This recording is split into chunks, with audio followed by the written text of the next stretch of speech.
오늘의 헤드라인 뉴스입니다. 트럼프 대통령이 29일 방한해 이재명 대통령과 회담할 예정이라고 밝혔습니다.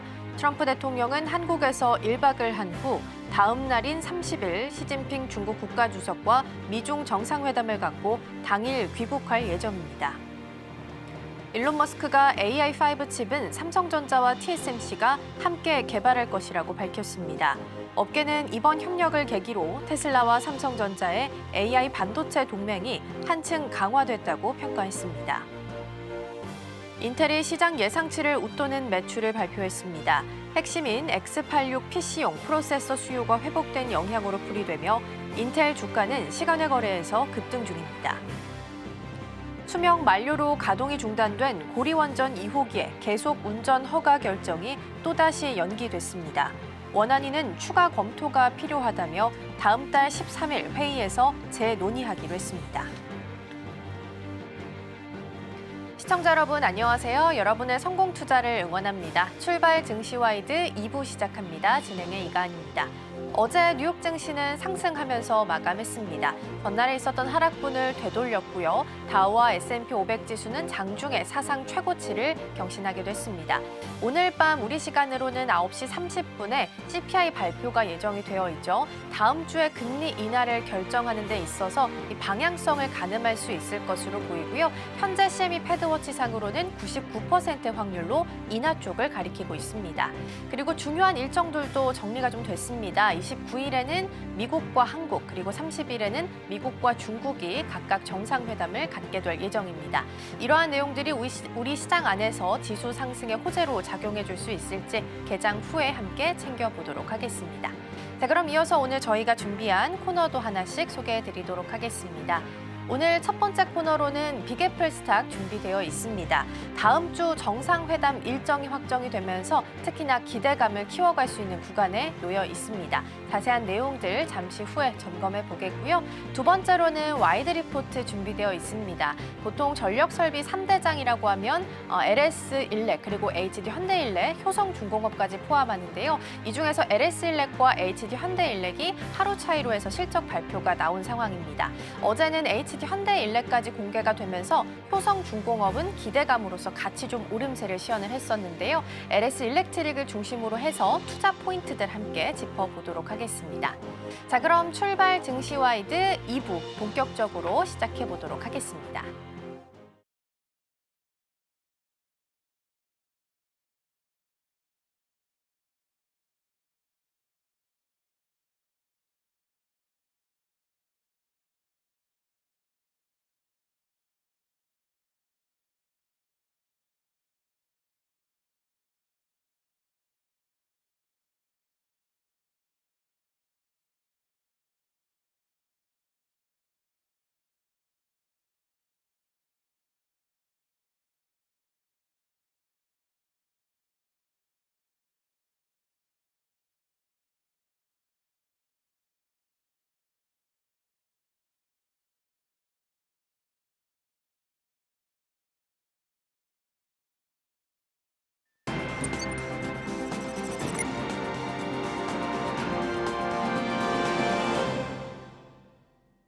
빅테크 기업 가운데에서는 일단 테슬라가 가장 먼저 실적을 공개를 했습니다. 테슬라의 이익단이 부진함에도 불구하고 시장은 개의치 않는 모습이고요. 그만큼 M7 기업들 가운데서 테슬라가 주도하는 시장은 아님을 다시 한번 확인했습니다.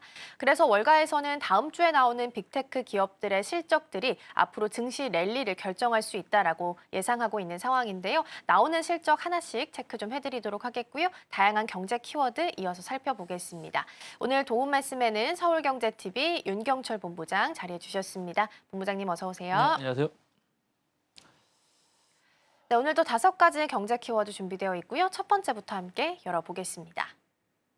네, 오늘의 첫 번째 키워드입니다. 트럼프, 시진핑 회담 확정입니다. 밤사이에 이제 중요한 일정들이 좀 정리가 됐습니다. 29일에는 미국과 한국이 그리고 30일에는 미국과 중국이 각각 정상회담을 가질 것으로 예상이 좀 되고 있는 상황입니다. 이러한 기대감이 지수를 좀 끌어올려주기도 했었는데요. 자세한 내용들 먼저 짚어보겠습니다. 말씀하셨던 대로 지수가 전체적으로 다 상승했습니다.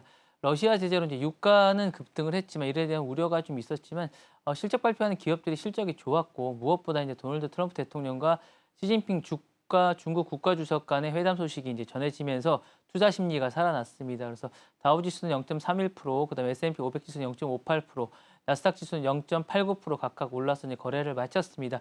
시장에서는 이제 미국산의 어떤 러시아 에너지 제재로 유가가 약 5% 정도 급등했지만 그리고 이제 인플레이션 우려가 크지 않다는 평가가 나왔습니다. 그래서 이 부분에 대해서 걱정은 그렇게 안 하셔도 될 것 같고요.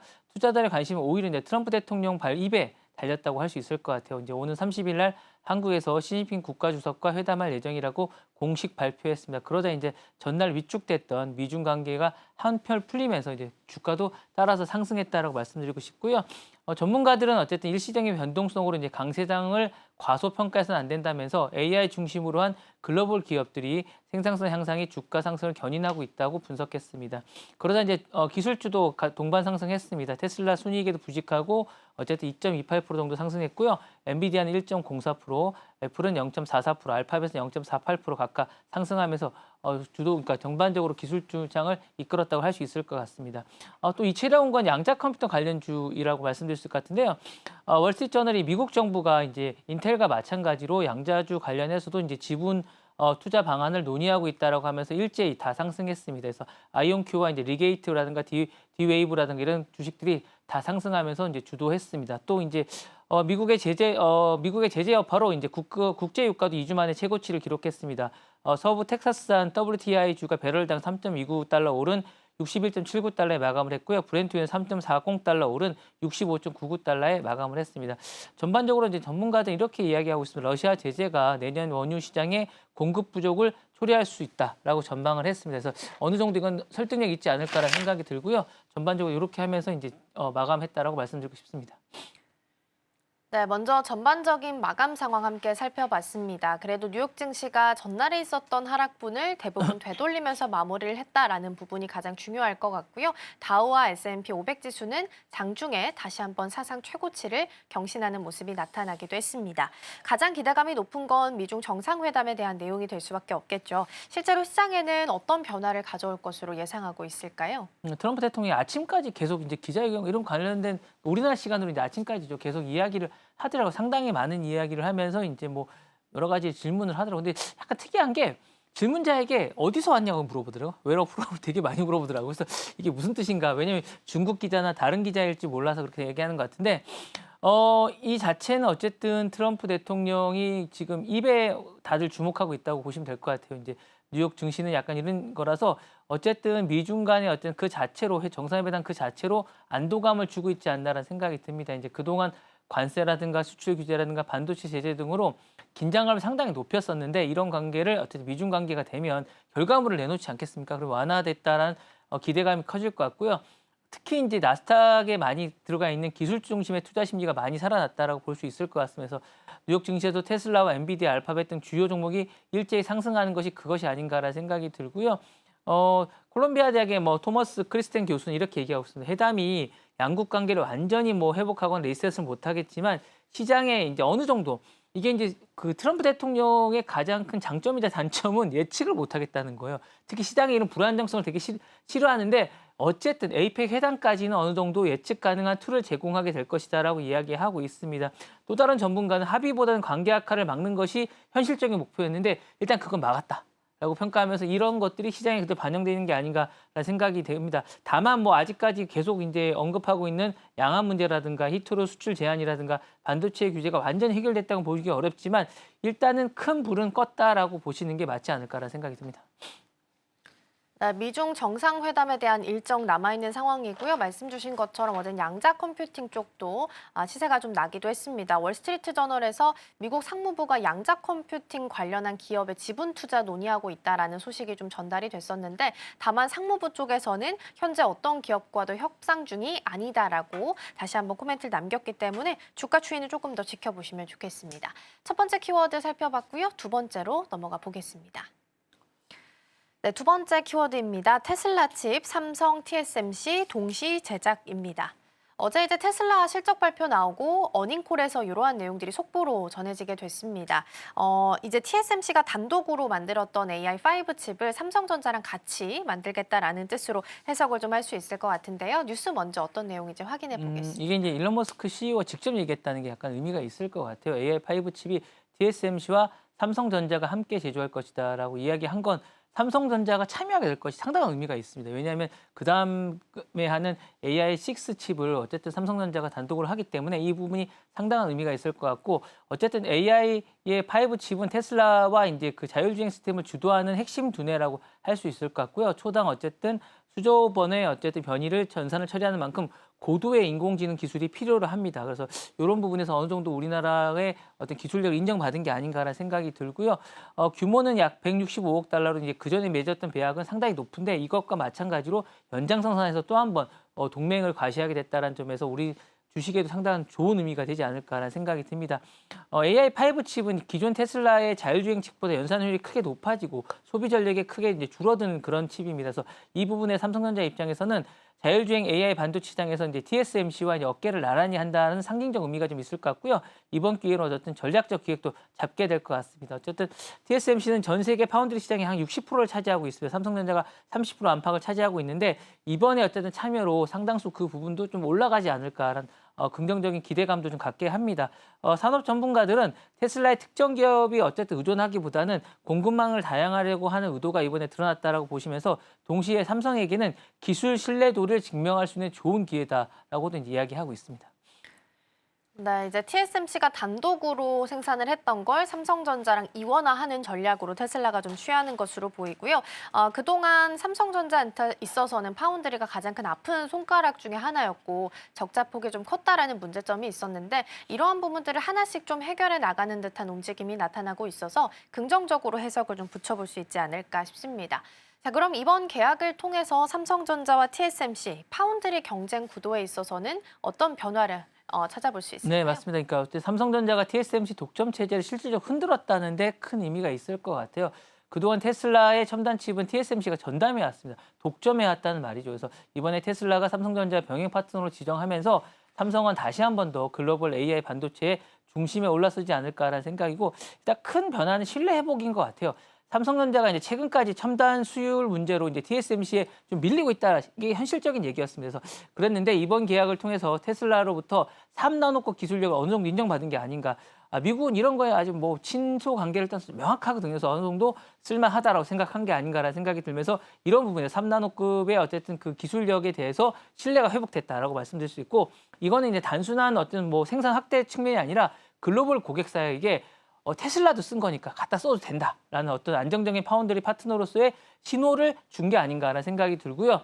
두 번째로는 어쨌든 미국 내 입지를 좀 강화한 것 같습니다. 삼성전자는 이번 파트너십으로 미국 텍사스 테일러 공장에서 이걸 수행할 예정인데 미국 정부로부터 반도체 공급망 안보 이유로 어쨌든 TSMC라든가 인텔, 삼성 이런 부분에 적극 유도하는 상황에서 삼성전자가 제일 먼저 테슬라라는 대표적인 미국 빅테크 고객을 잡음으로써 미국 내 정치적, 기술적 어쨌든 존재감을 강화할 수 있지 않을까라는 생각이 듭니다. 이제 마지막으로는 AI 반도체 주도권 경쟁에서 좀 더 참여하게 될 수 있다는 생각이 듭니다.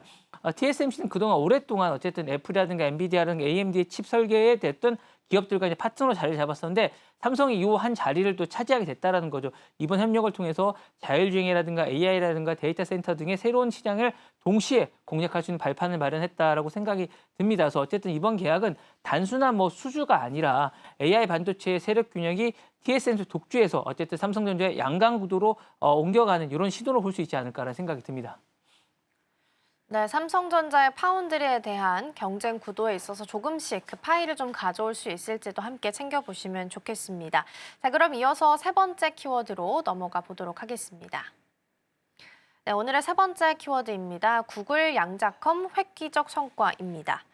구글은 자체 개발한 양자칩 윌로우를 가지고 있죠. 최근에 이제 이걸 이용해서 구현했던 알고리즘인 퀀텀 에코스를 네이처에 게재하면서 주목을 좀 받았고요. 어제 추가적으로 나온 소식을 좀 보면 세계 최초로 검증 가능한 양자 우위를 알고리즘을 좀 구현했다라는 부분이 좀 보도가 됐습니다. 어떤 내용인지 함께 살펴보도록 하겠습니다. 이게 이제 22일 날 나온 기사인데 이 기사가 나오자마자 양자컴 관련주들이 다 하락했었습니다. 다행히 어제 이제 회복을 하긴 했는데 어쨌든 요거는 악재긴 합니다. 그 양자컴 관련된 쪽에서는 악재긴 한데 왜냐하면 이제 구글이 상당한 기술력을 발휘하고 있기 때문에 그런 게 아닌가라는 생각이 듭니다.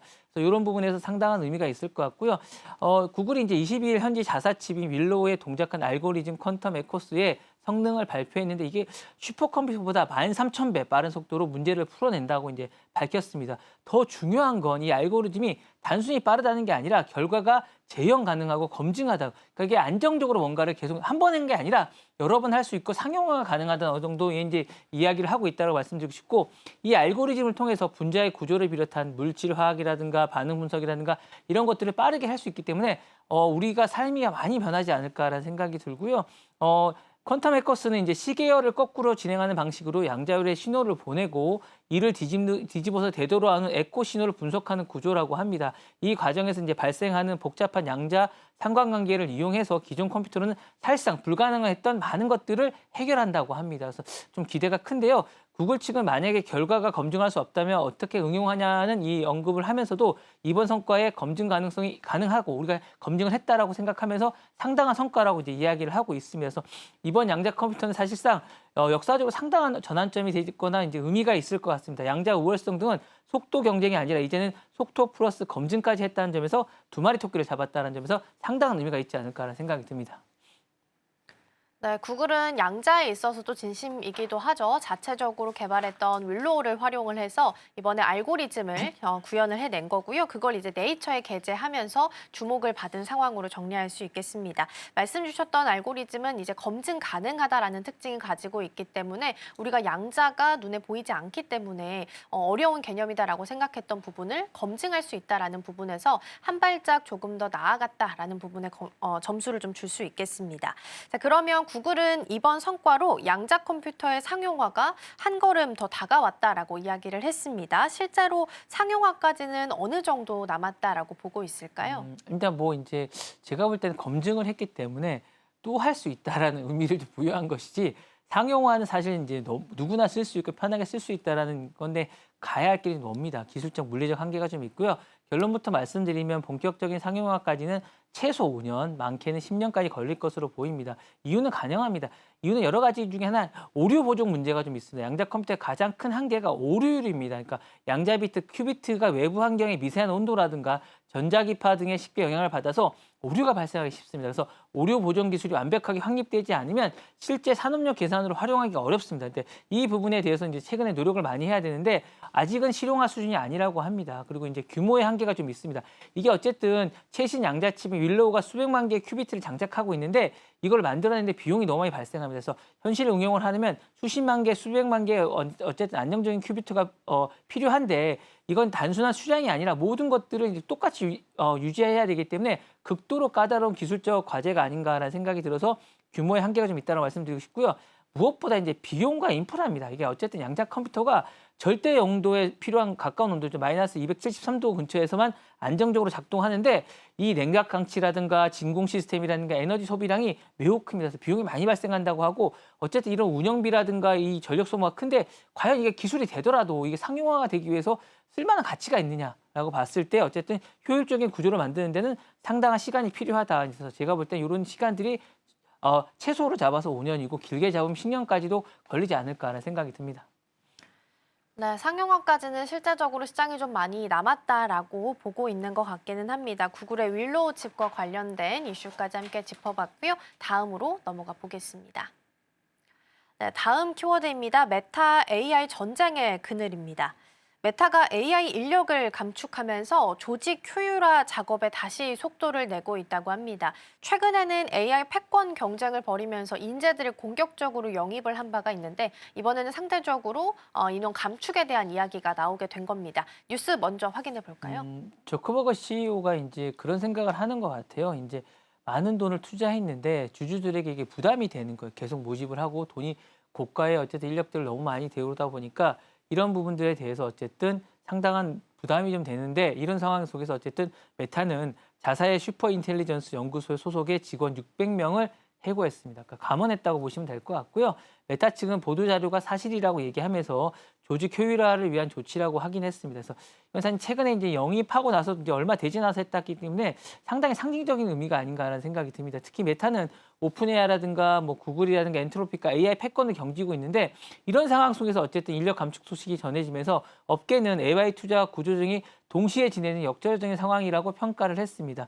메타의 어쨌든 내부 메모에 따르면 이번 감회는 단순한 비용 절감이 아니라 조직의 속도와 책임을 강화하기 위한 선택이다. 왜냐하면 그동안 성과를 못 냈기 때문에 어느 정도 책임을 져야 되는 게 아닌가라는 이야기를 하고 있고 AI 연구 조직이 이제 조금만 긴장감을 늦추면 비대해지기 때문에 이런 것들이 비대해짐을 어떤 슬림하게 하고 의사결정을 단순하게 하면서 개발 방향에 분산되는 걸 줄이기 위한 것이라고 이야기하고 있으면서 일부 어쨌든 조직들을 통폐합하면서 어쨌든 TBD 메타의 이 부분을 중심으로 연구 자원을 집중할 계획이라고 하고 있고요. 전문가들은 이번 결정에 대해서 AI의 어쨌든 양적 경쟁을 벗어나서 좀 질적 경쟁으로 이제 전환하는 신호라고 하면서 메타가 이제 이렇게 생각한 것 같아요. 얼마나 많은 인재를 데려오느냐가 중요한 게 아니라 얼마나 빠르게 실제 제품으로 연결하느냐, 빨리 나와야 된다는 거죠. 이런 부분들 더 이상 늦출 수 없다라고 생각하고 있고 더 늦기 전에 빠른 결정을 내린 게 아닌가라는 생각이 듭니다. 네, 메타가 AI 관련된 인재를 공격적으로 영입했던 모습과는 약간 다른 결의 기사가 좀 나온 상황인데요.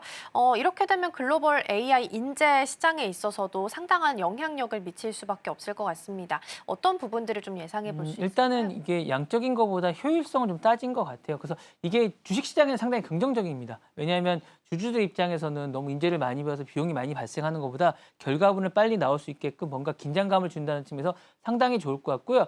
글로벌 AI 시장에서도 이제 속도 조절의 신호를 준 사건이 아닌가라는 생각이 듭니다. 그래서 인재 확보보다는 조직의 효율성이라든가 생산성이 중요하다는 걸 어쨌든 얘기하고 있는 것 같고 첫 번째 의미는 이런 것 같아요. AI 버블의 경고음도 있습니다. 그러니까 어느 정도 있는 것 같아요. AI 붐에 힘입어서 많은 인재들이 이제 영입이 됐지만 실제로는 모든 기업이 그만큼 인력이 필요한 건 아니에요. 그래서 이제 데이터 메타의 감축은 AI 투자가 무한정 확대되는 것이 아니라는 것을 AI 시장에서 이제 신호를 보내고 있으면서 기술보다는 속도, 양보다는 질의 국면으로 넘어간다고 볼 수 있을 것 같고요.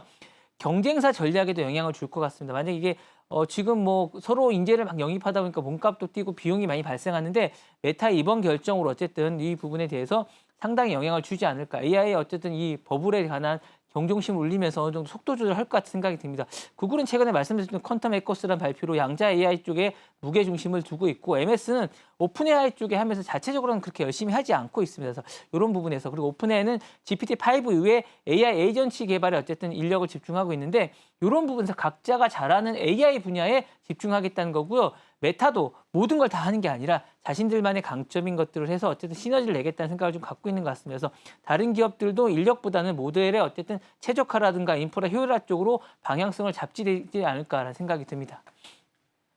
네, 메타의 인재 영입 그리고 감원과 관련된 키워드까지 함께 살펴봤고요. 마지막으로 넘어가 보도록 하겠습니다. 네, 오늘의 마지막 키워드입니다. 데이터 전쟁이고요. 레딧이 퍼블렉시티를 상대로 해서 저작권 소송을 제기를 했다고 합니다. 내용을 보면 퍼블렉시티가 검색 엔진 모델을 훈련시키는 과정 속에서 레딧의 데이터를 불법적으로 수집했다라는 내용이 가장 큰 골자인데요. 뉴스 먼저 확인해 보겠습니다. 레딧이 어쨌든 커뮤니티거든요. 게시판이라고 보시면 될 것 같은데 그럼 이게 이제 뭐냐? 게시판에 있는 글들을 이제 퍼블리시티가 활용을 했다는 건데 그러면 이게 이제 논쟁은 이런 겁니다. 이 안에 있는 게시판의 글들이 누구의 것이냐? 저작권은 누구의 것으로 볼 것이냐? 레딧은 자신의 것이라고 보고 있는 것 같고요. 퍼블리시티는 그거는 공동의 많은 사람들이 볼 수 있는 공공 게시판이기 때문에 그런 거는 가능하다고 보고 있는 것 같습니다. 그래서 요게 쟁점인 것 같다라고 이제 보시고 이 사안을 보셔야 될 것 같고요. 파이낸셜 타임즈와 로이터 통신들이 이 부분에 대해서 어쨌든 데이터 스크래핑 업체 세 곳을 퍼블리시티하고 이제 요걸 데이터 그러니까 게시판에 있는 글을 이제 긁어오는 업체들 세 곳을 상대로 소송을 제기했습니다. 레딧은 이들의 자사 플랫폼의 게시글이라든가 댓글, 토론 내용 등이 수십억 건의 데이터를 불법적으로 스크래밍했다는 거예요. 긁어 모았다라고 이제 주장하고 있고요. 이 데이터는 퍼블리시티 인공지능 모델을 훈련시키는데 사용된 것으로 알려지고 있습니다. 즉 레딧의 사용자들이 자신들도 모르게 자신들의 글이 AI에 학습되면서 그러니까 어쨌든 학습했다라고 얘기하면서 이 부분은 어쨌든 저작권 위반이라고 주장하고 있습니다. 그래서 레딧은 이번 사건을 산업 규모의 무단 복제라고 표현을 했고 소장에 퍼블리시티의 검색 엔진을 돌리기 위해서 구글 검색을 결과를 우회해 레딧의 어쨌든 데이터를 대량으로 긁어갔다라고 이야기하고 있습니다. 반면에 퍼블리시티는 이렇게 주장하고 있습니다. 우리는 공공시대에 접근을 하는 것이 목표고 사실 AI 기반 답변을 제공하는 건데 책임 있는 기술, 그러니까 요 내용이 사실은 공공의 자원이라고 이제 보고 있는 것 같아서 요 부분이 서로가 서로 엇갈린 주장을 하고 있는 게 아닌가라는 생각이 들어서 어쨌든 요 부분이 어떻게 결론이 나냐에 따라서 상당한 의미를 가지지 않을까라는 생각이 듭니다. 네, 이제 레딧이 퍼블리시티를 상대로 해서 저작권 소송을 제기했다라는 부분으로 키워드 잡아서 살펴보고 있습니다. 자, 그럼 퍼블리시티가 운영하고 있는 AI 검색 엔진이 구글이 가지고 있는 기존 검색 엔진과 어떤 차이점이 있기 때문에 이러한 소송이 제기가 가능한 걸까요? 이거는 검색 방식과 이제 데이터 사용 범위가 좀 달라서 그런 것 같아요. AI가 그렇죠. 뭐 AI가 사실은 검색 엔진과 다르기 때문에 지금 우리가 많이 사용하고 있는 거 아니겠습니까? 그래서 구글 검색은 익숙한 링크 기반입니다. 검색을 하면 그게 어느 사이트에 있다. 만약에 이제 뭐 레딧을 검색을 해주면 레딧의 사이트에 링크를 알려주는 거죠. 오히려 레딧 쪽에서는 고마워해야죠. 자신들에게 어쨌든 홍보를 해주는 이런 건데 이런 게 아니라 링크를 하는 게 아니라 이게 퍼블리시티 같은 경우에 아예 거기 있는 자료를 가져와서 요 안에서 모든 걸 다 해결하게 합니다. 사실상 퍼블리시티가 이제 레딧의 커뮤니티 역할을 한다고 보시면 될 것 같아요. 그 안에서 돌아간다고 보시는 거기 때문에 레딧이 뭐 불쾌해하는 것도 이해가 됩니다. 그래서 인터넷에 수많은 정보를 직접 읽고 요약해서 마치 사람이 설명하는 것처럼 답변을 하기 때문에 완전히 다르다는 거죠. 검색 결과 형태가 다르고 수집한 형태도 다르기 때문에 실질적으로 이제 레딧이 주장하는 건 퍼블리시티가 자신들이 해야 될 역할을 가져가서 대신하고 있다. 자신들의 이익을 취할 것들을 대신하고 있기 때문에 상당히 이런 것들은 좀 자신들의 이익을 빼앗아가고 있는 게 아닌가라고 하고 있는 거고요. 무엇보다 이제 검색 결과를 보여주는 것도 중요하지만 데이터 처리 방식도 이게 더 문제입니다. 왜냐하면 그 내용을 학습하고 흡수하는 과정에서 저작권자에게 허락을 받지 않는 겁니다. 왜냐하면 퍼블리시티 같은 경우 이제 레딧은 자체적으로 사이트에서 이거에 뭐 처음에 이제 회원 가입하면서 그걸 하지만 퍼블리시티는 그런 과정이 없거든요. 그러다 보니까 이 부분에 대해서 어쨌든 문제가 있다라고 얘기하고 있고 구글처럼 링크가 노출하는 건 괜찮지만 자신들 홍보해 주는 건 괜찮지만 콘텐츠를 가져가서 직접 활용하고 이용하는 것들은 사전에 아무런 검증이 없었기 때문에 그리고 사전 동의를 받지 않았기 때문에 명백한 불법이다라고 주장하고 있습니다. 뭔가 근데 이건 결국에는 서로가 싸우고 있는 건 수익의 문제인 것 같아요. 수익이 가장 큰 문제라는 생각이 드는데 결국에 이걸 바탕으로 구글은 검색에서 이제 트래픽을 해서 그 사이트에 트래픽을 올려주지만 퍼블리시티는 이런 게 전혀 도움이 안 돼요. 그리고 오히려 자신들이 그걸 광고에 활용을 하기 때문에 자신들의 자료를 가져와서 이것 때문에 싸우는 게 아닌가. 이거 결국에 수익 창출을 어떻게 하는데 오히려 이렇게 되면 레딧에 가서 일을 하지 않고 수익 창출을 오히려 많은 비용을 들여서 레딧은 서버도 되고 게시판도 하고 정리도 하고 직원도 고용하는데 이 자료를 무단으로 가져가서 이익을 취하는 거 오히려 퍼블리시티 때문에 이 부분 때문에 서로가 궁극적으로 싸우게 되는 게 아닌가라는 생각이 듭니다. 네, 사실 2023년 3월에는 레딧이 구글 오픈 AI랑 파트너십을 맺은 바가 있기는 합니다. 자사 콘텐츠로 대규모 언어 모델을 훈련하도록 허용을 한 바가 있기는 한데요. 구글은 이 소송과 관련해서는 논평을 거부를 한 상태니까 같이 챙겨보시면 좋겠습니다. 자, 이렇게 해서 5가지 경제 키워드 잘 살펴봤고요. 본부장님과는 여기서 인사 나누겠습니다. 오늘 말씀 고맙습니다. 네, 감사합니다.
증권가들이 바라보는 종목에 대한 시선들 함께 살펴보겠습니다. 와이드 리포트 시간입니다. 일단 먼저 첫 번째 리포트부터 함께 열어보도록 하겠습니다. 오늘 첫 번째 주제는요, 두산에 대한 DS 투자증권의 분석을 가져와 봤습니다. 리포트 제목을 살펴보시면 지금 시장의 관심은 이미 4분기 넘어 26년을 향해입니다. DS 투자증권은 두산의 목표 주가를 93만 원에서 100만 원으로 올린 상황이고요. 매수 유지 의견을 보였습니다. 그 이유를 살펴보니까 지금 자회사들의 가치 상승과 그리고 4분기 실적 회복에 대한 기대를 이유로 꼽고 있습니다. 오늘은 이 리포트를 중심으로 해서 지금 두산이 어떤 변화를 맞이하고 있는지, 또 증권가들이 주목하고 있는 포인트는 무엇인지 하나씩 자세히 살펴보겠습니다. 일단 DS 투자증권은 이번 보고서에서 두산의 자회사 가치가 눈에 띄게 올랐다고 평가를 내렸습니다. 특히나 그 안에서 이 자회사 내에서요, 두산 에너빌리티와 두산 로보틱스가 지금 이 두 회사의 기업 가치가 크게 상승하고 있습니다. 그러면서 전체적으로 지주사인 두산의 평가에도 긍정적인 영향을 줬다는 분석인데요. DS 투자증권은 이렇게 설명을 했습니다. 지금 두산 에너빌리티의 기업 가치는 당분간 안정적으로 유지될 것으로 보고 있다. 그리고 그 부분을 두산의 목표 주가 산정에 반영을 했다. 즉 이제는 단기 실적보다 자회사의 가치가 얼마나 오래 유지될 수 있는지 그 지속성에 더 무게를 둔 분석이라는 의미였습니다. 그리고 이번 리포트에서 눈에 띄었던 부분은 바로 할인율에 대한 부분이었습니다. 보통 증권사들은 지주회사의 가치를 평가할 때 자회사 지분 가치에 일정한 할인율, 즉 디스카운트 비율을 적용하게 되는데요. DS 투자증권은 다른 지주사들에게는 60%의 할인율을 적용하지만 두산은 좀 더 보수적으로 한 70%의 할인율을 적용했습니다. 그런데도 불구하고 지금 목표 주가가 93만 원에서 100만 원으로 오른 건데요. 리포트에서 이렇게 이야기를 했습니다. 만약 다른 지주사들과 동일하게 60%의 할인율을 적용했다면 지금 두산의 적정가는 120만 원 수준까지 올라갈 수 있다. 결국에는 DS 투자증권의 이번 평가가 상당히 보수적인 전제를 깔고 있음에도 불구하고 지금 두산의 성장성이 충분히 반영됐다는 뜻으로 해석해 볼 수 있겠습니다. 그런데 리포트에서는 지금 3분기 실적이 잠시 쉬어가는 구간이 될 것이라고 분석을 했습니다. 그 이유를 살펴보니까요. 지금 두산의 전자 비지 부문이 주요 고객사들의 신제품 교체 시기와 겹치게 되면서 매출과 이익이 일시적으로 줄어들 것으로 봤다는 겁니다. 구체적인 3분기 예상 이익을 한번 살펴보도록 하겠습니다. 3분기 매출은 4,220억 원이 나올 것으로 예상이 되고 있고요. 영업이익 같은 경우에는 1,200억 원이라는 숫자가 나올 것으로 보여지고 있습니다. 전분기보다는 약 10%가량 감소할 것으로 예측이 되고 있습니다. 그런데 이 부분 같은 경우에는 이미 지난 2달간 주가에 충분히 반영이 됐다라고 밝혔습니다. 결국 시장에서는 이미 일시적인 둔화를 알고 있었고요. 그래서 주가에 미리 반영이 되어 있다는 뜻입니다. 그리고 DS 투자증권은 이번 리포트의 첫 문장에서 이렇게 이야기를 했습니다. 시장의 관심은 이미 4분기를 넘어서서 지금 2026년을 향하고 있다. 이렇게 언급을 했는데요. 그만큼 두산의 전자 비지 실적이 4분기부터는 본격적으로 반영이 될 것이다라는 의미입니다. 그렇기 때문에 지금 이거에 대한 기대감이 계속해서 깃들고 있는 상황이고요. 리포트에 따르면 4분기 매출은 전분기보다 16% 이상 늘어나서 4,910억 원이 나올 것으로 예상을 하고 있고 또 영업이익 같은 경우에도 1,420억 원으로 한 18% 정도 증가할 것으로 전망을 하고 있습니다. 그리고 실제 매출도 5천억 원을 넘길 가능성이 있다고 덧붙였는데요. 이런 자신감의 배경에는 바로 GB300 프로젝트가 있었습니다. 그렇다면 다음 장 넘겨서 살펴보도록 하겠습니다. 네, 지금 GB300 같은 경우에는 엔비디아의 최신 AI 가속기에 들어가는 핵심 부품입니다. 이 두산은 지금 왼쪽에 있는 그림처럼 GB300에 사용되는 컴퓨팅 트레이, 즉 그래픽 카드를 연결하는 핵심 기판을 사실상 단독으로 공급을 하게 됐습니다. 지금 증권가에서는 경쟁사들의 진입서를 완전히 불식시키면서 두산의 기술적인 우위를 다시 입증했다라는 평가들이 나오고 있는데요. 이 GB 300향 매출은 4분기부터 본격적으로 잡히기 시작하면서 2026년에는 약 1조 800억 원 규모로 예상이 되고 있습니다. 이건 전년과 비교를 했을 때 54% 이상 증가한 수치고요. 이 결국에 두산의 반도체 소재 부문이 단순히 이제는 보조 사업이 아니라 회사의 핵심 성장축으로 자리 잡고 있다는 의미로도 해석해 볼 수가 있겠습니다. 그리고 지금 DS투자증권은 이번 리포트에서 루빈과 에이직 그리고 GDDR7이 두산의 다음 혁신 단계가 될 것이라고 평가를 했습니다. 먼저 루빈 같은 경우에는 지금 엔비디아의 차세대 AI 추론용 가속기인데요. 두산은 이 제품으로 인해서 2026년 하반기부터는 첫 매출이 나올 것으로 예상을 했습니다. 또 두산 같은 경우에는 지난해부터 GDDR7용 CCL을 양산해서 공급을 하고 있습니다. 이 제품 같은 경우에는 일단 기존의 HBM을 대체할 그런 차세대 메모리 소재인데요. 설비를 새롭게 늘리지 않아도 생산량을 크게 늘릴 수 있는 효율적인 제품으로 꼽히고 있습니다. 그래서 지금 증권가에서는 이 GDDR7이 이 두산의 새로운 성장 모멘텀이 될 것이라고 보고 있습니다. 특히나 지금 오른쪽에 보여지는 이 그림처럼 엔비디아가 비용 효율성을 높이기 위해서 차세대 루빈 CPX에 HBM 대신 GDDR7을 적용할 가능성이 높다라는 점에서 지금 두산의 수혜 기대감이 한층 더 커지고 있습니다. 그리고 지금 이번 목표 주가 상향의 또 다른 이유를 살펴보면 아까 앞서 말씀드렸던 것처럼 자회사인 두산 에너빌리티와 두산 로보틱스의 가치 상승이 있습니다. 다음 장 넘겨서 살펴보도록 하겠습니다. 네, 일단 두산 에너빌리티 같은 경우에는요, 지금 원전과 그리고 SMR 관련해서 해외에서의 수주 모멘텀이 계속해서 커지고 있습니다. 그리고 두산 로보틱스는 상장 이후에 글로벌적으로 협력이 확대되고 있고요. 로봇 자동화 시장이 성장함에 따라서 지금 주가가 꾸준히 상승을 하고 있는 모습 보여주고 있습니다. 그래서 지금 DS투자증권은 이 두 자회사를 지분 가치 상승분을 그대로 지주사 두산의 가치에 반영을 하게 됐습니다. 결국 두산을 단순히 자회사를 보유한 회사가 아니라 이제는 실질적인 사업 연계성을 갖추고 있고 그리고 수익 구조 개선이 본격화되고 있는 시점이다라고 본 겁니다. 그리고 리포트에서는 지금 자사주 소각 관련 법 개정도 굉장히 중요한 변수로 꼽았습니다. 현재 두산 같은 경우에는요, 지금 전체 주식의 약 17.9%를 자사주로 보유하고 있습니다. 그런데 이 중에서 6% 정도를 2027년까지 소각할 예정입니다. 그리고 빠르면 올해 11월 중에 이 1차 소각이 이뤄질 수 있다고 밝혔고요.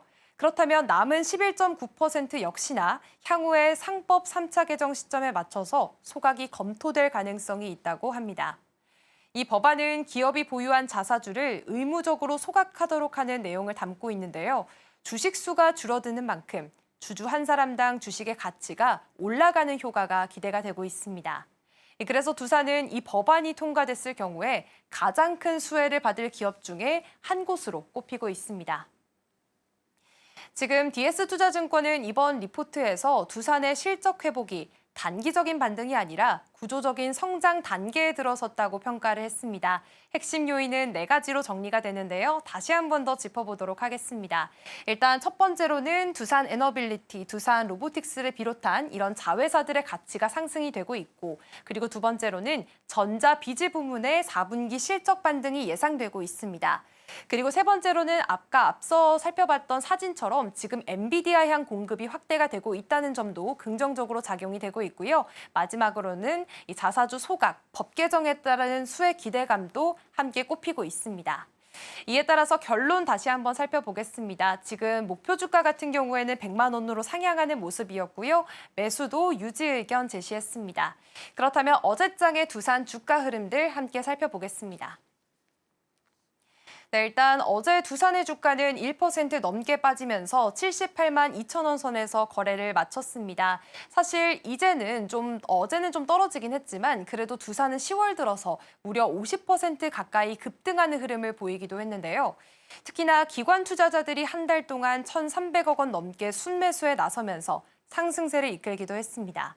그리고 개인 투자자들 역시나 평균 매수가가 54만 원대이기 때문에 현재 평균 수익률이 약 46% 정도에 달하는 것으로 나타나고 있습니다.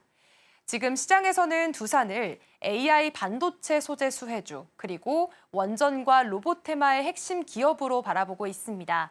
결국 시장에서는 이제 두산의 4분기를 넘어서서 2026년을 바라보고 있는 상황입니다.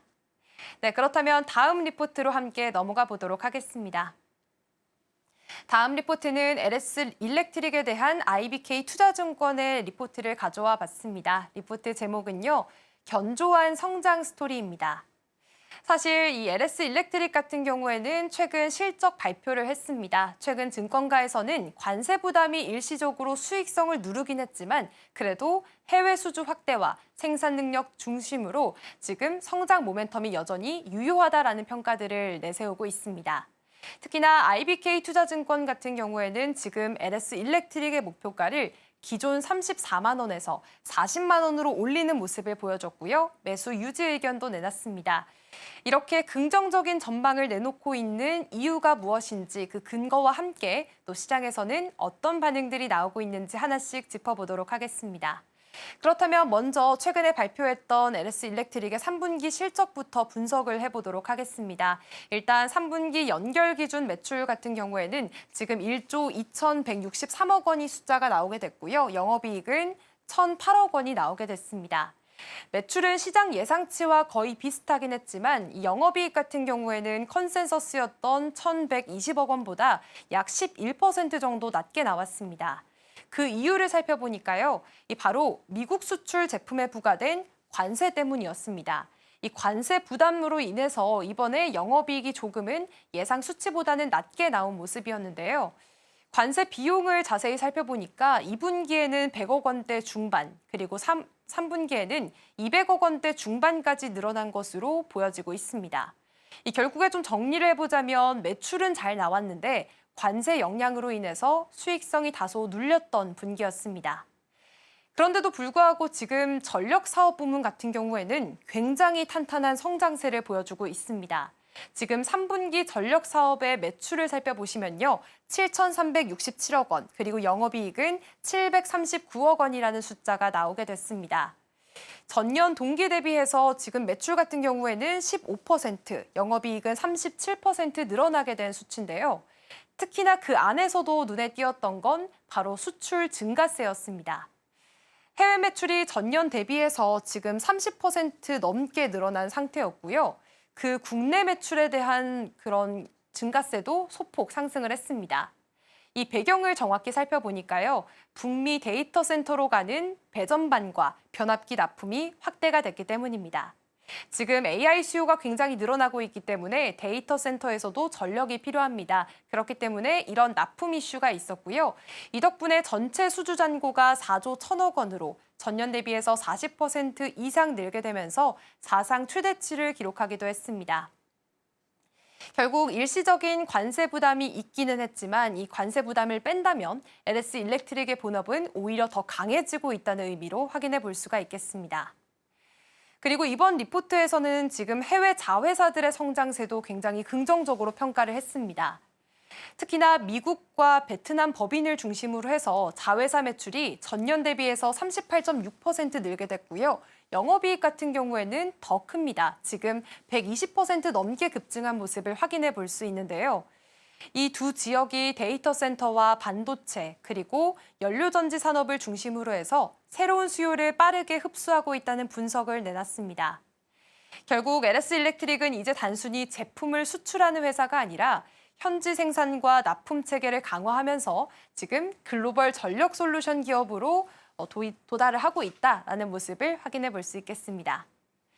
그리고 IBK 투자증권은 이번 관세 영향을 일시적인 요인으로 봤습니다. 최근 LS 일렉트릭이 미국 신규 수주부터는 관세 비용을 제품 가격에 반영을 하기 시작했기 때문인데요.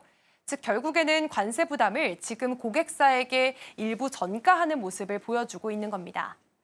이런 변화로 인해서 앞으로는 수익성이 개선될 여지가 크다는 분석들도 나오고 있습니다. 증권가에서도 지금은 관세 때문에 수익성이 일부 눌려있긴 하지만 그래도 곧 회복 구간에 들어설 것이라는 긍정적인 평가들도 이어지고 있습니다. 그렇다면 이제 LS 일렉트릭의 핵심적인 성장 엔진, 바로 초고압 변압기 사업을 함께 살펴보도록 하겠습니다.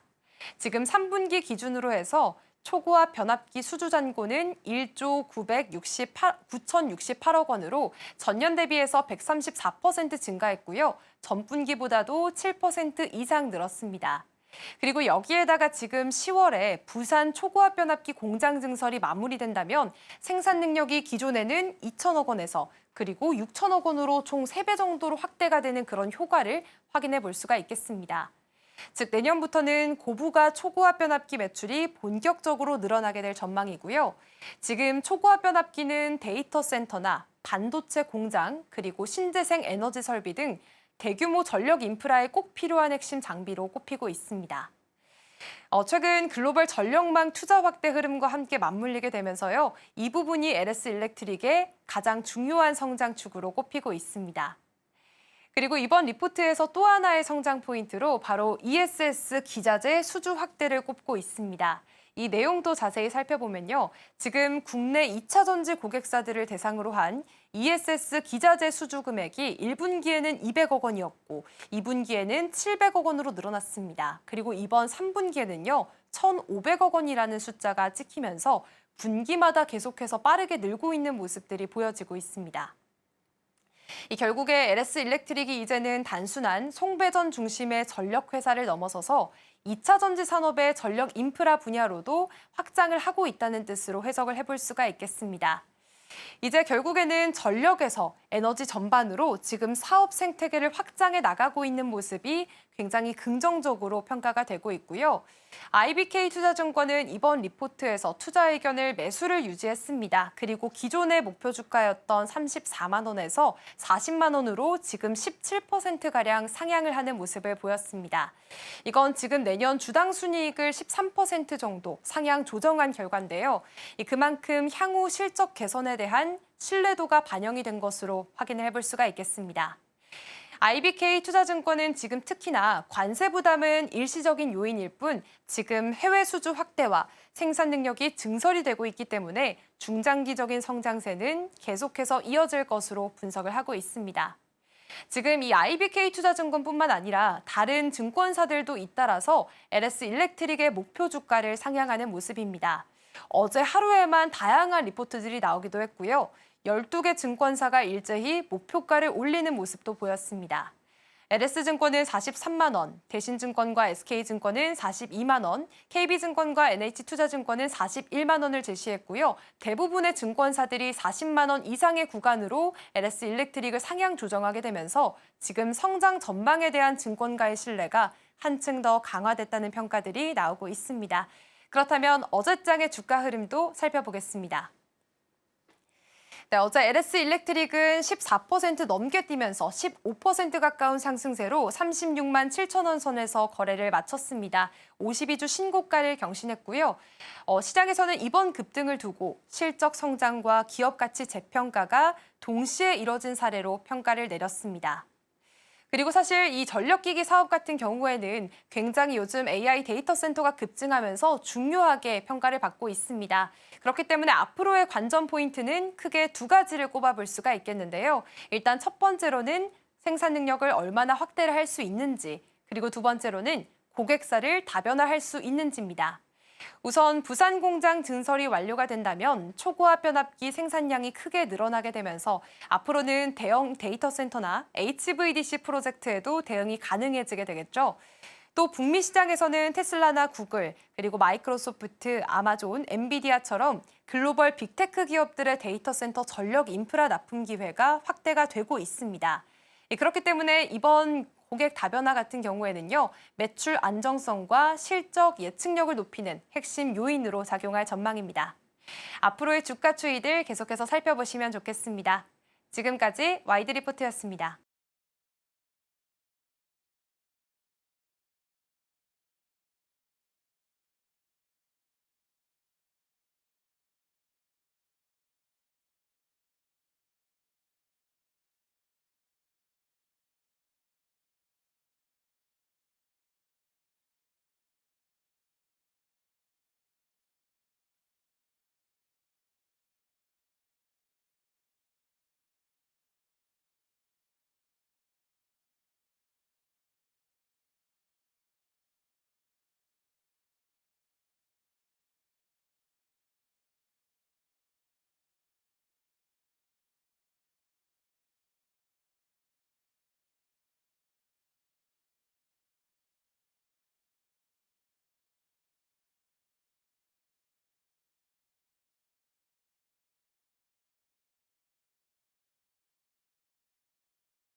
네, 개장까지 10분 남은 시점 스탁포인트 시작하겠습니다. SCTV 이민 전문가와 함께합니다. 어서 오세요. 네, 안녕하세요.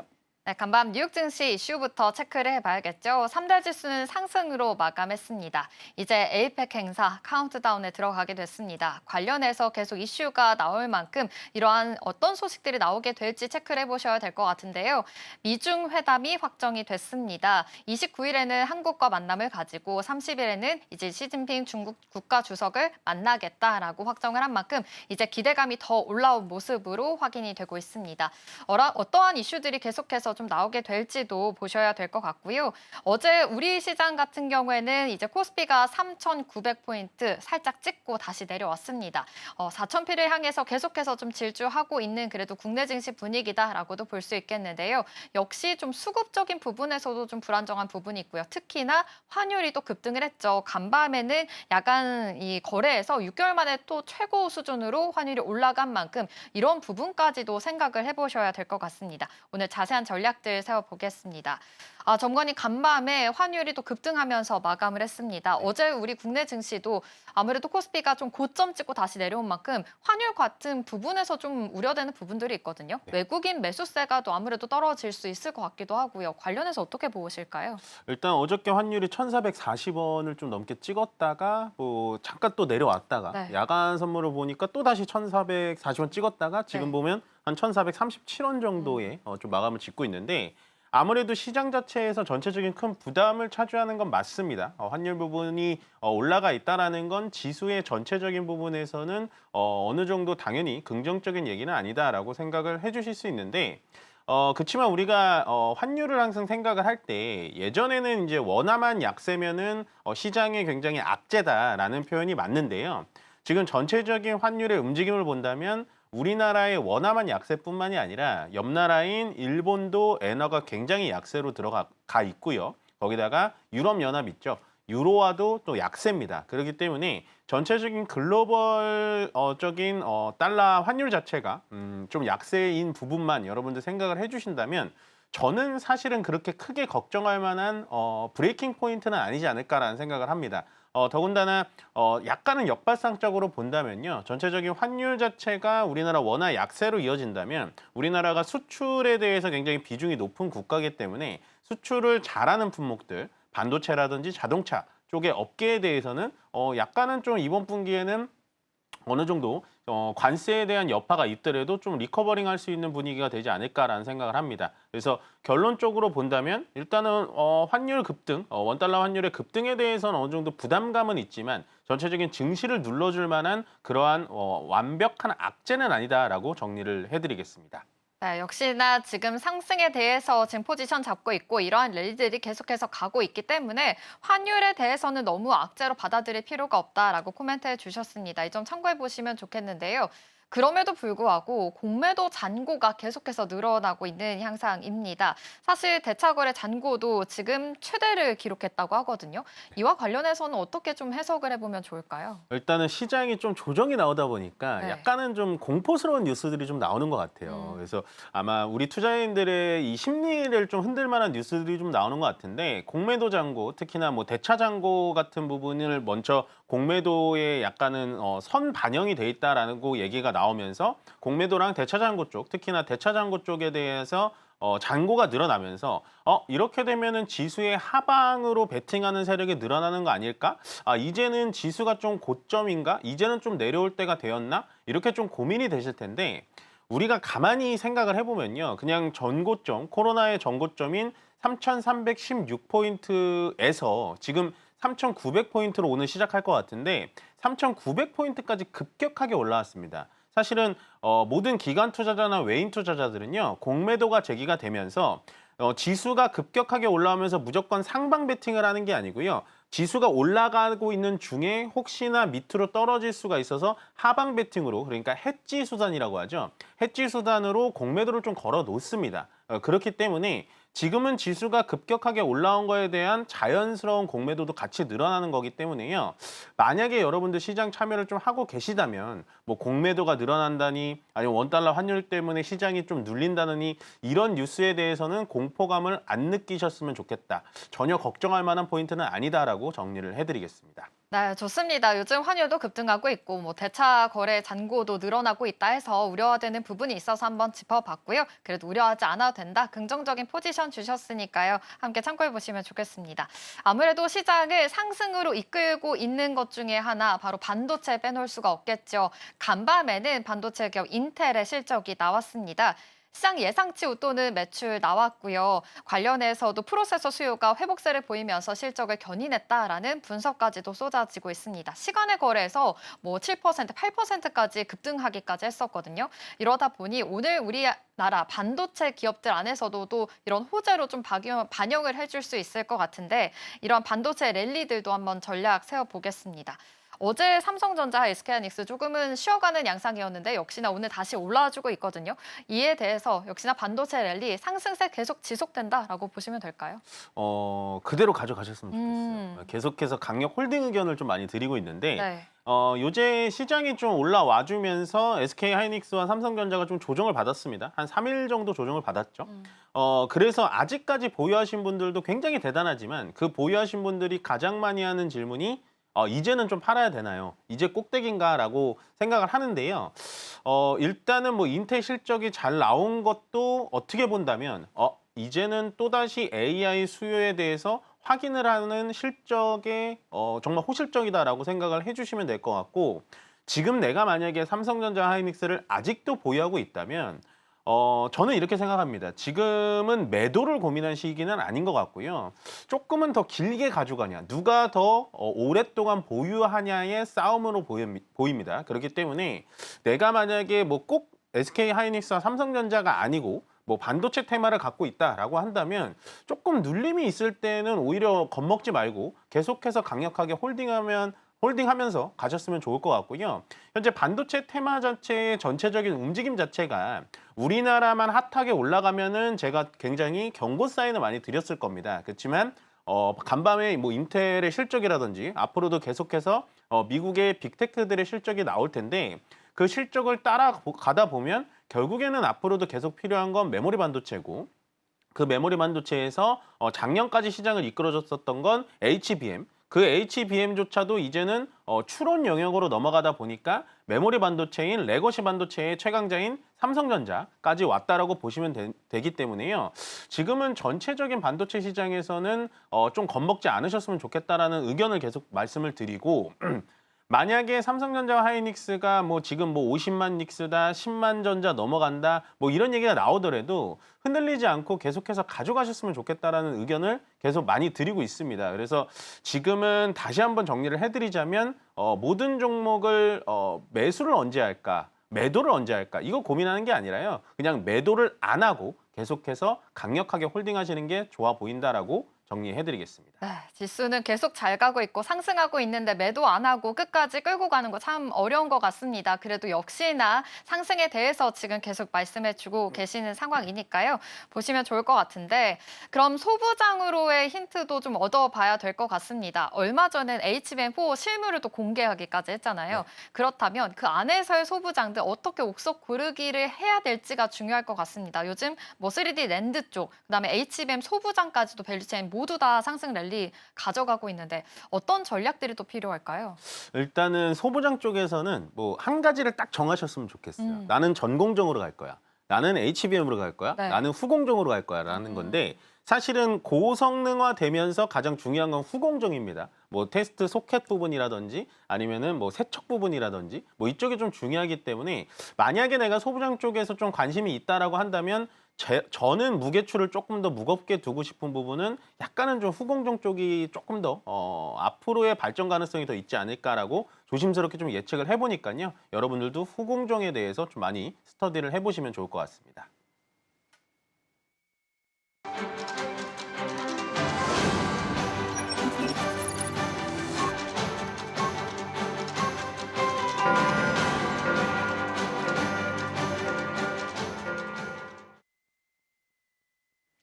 네, 10월 24일 금요일입니다. 이제 우리 시장 오늘 본격적으로 출발을 해봐야 될 텐데요. 일단 간밤 뉴욕 증시 분위기가 굉장히 좋았습니다. 3대 지수 모두 상승으로 마감을 했죠. 미중 간의 회담이 실제로 성사가 될지에 대해서 좀 우려되는 부분들이 있었는데 회담 날짜가 확정이 됐기 때문입니다. 다음 주 에이펙 행사 본격적으로 이제 열리기 시작이 되죠. 29일에는 이재명 대통령과 트럼프 대통령이 만날 예정이고요. 30일에 이제 트럼프 대통령과 시진핑 중국 국가주석이 만날 예정입니다. 정상 간의 만남 안에서 어떠한 이야기가 나오게 될지 계속 눈여겨보셔야 될 것 같습니다. 그리고 요즘 실적 시즌입니다. 어제 같은 경우에는 테슬라 실적 좀 예상 영업이익이 하회를 하면서 아무래도 실망 매물이 좀 쏟아졌었는데요. 로봇에 관련해서 그래도 긍정적인 자신감을 내비치면서 오늘은 다시 올라와주는 모습이었습니다. 그리고 인텔 실적도 나왔죠. 관련해서 AI 모멘텀 여전하다라는 점이 좀 확인이 되고 있으니까요. 오늘 안에서의 반도체 랠리들은 어떠한 모습일지 계속 지켜보시면 좋겠습니다. 그럼 우리 시장 본격적으로 출발해 보겠습니다. 네, 코스피, 코스닥 양시장 오늘 상승 출발합니다. 코스피가 1.24% 상승하면서 3,893포인트 선 지나가고 있고요. 코스닥도 분위기 좋습니다. 0.89% 상승하면서 880포인트 선 지나가고 있네요. 그렇다면 코스피 시가총액 분위기부터 먼저 살펴보겠습니다. 1위부터 5위입니다. 네, 반도체 투톱 다시 올라와주고 있습니다. 삼성전자 1.45% 상승하고 있고요. SK하이닉스는 더 크게 올라오고 있습니다. 3% 넘게 급등하면서 오늘 과연 50만 닉스 다시금 찍어줄 수 있을지 계속해서 지켜보시면 좋을 것 같고요. LG에너지솔루션 2차 전지주들 다시금 오늘 좀 반등 시연해주고 있습니다. 1% 상승하면서 45만 원 선 지나가고 있습니다. 2차 전지 안에서 역시나 ESS 수요 그리고 반등에 대해서 좀 전반적인 랠리가 다시 좀 펼쳐지고 있는 상황이죠. 이 안에서의 모멘텀들도 계속 체크를 해보셔야 될 것 같고요. 삼성바이오로직스 2% 가까이 상승하고 있고 역시나 삼성전자 우선주 또한 시세 뿜어주고 있습니다. 이 밖에 오늘 두산 에너빌리티가 2% 넘게도 급등하고 있는 양상이고요. 이 밖에 전반적인 좀 분위기가 좋아지고 있으니까요. 이 안에서 이슈들까지 체크를 해보셔야 될 것 같습니다. 그럼 코스닥의 분위기도 살펴보겠습니다. 1위부터 5위입니다. 네, 코스닥 분위기 역시도 오늘 좋습니다. 알테오젠도 0.3% 상승하고 있고 2차 전지주들 역시 LG엔솔 비롯해서 오늘 에코프로 그룹주들도 함께 동반 랠리 이어지고 있습니다.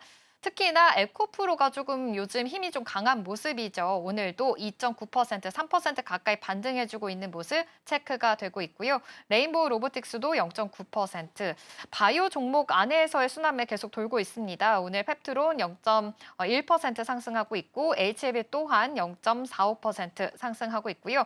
바이오 관련해서 리가켄바이오, ABL 바이오 또한 오늘 같이 상승하고 있다라는 점까지 함께 체크가 되고 있습니다.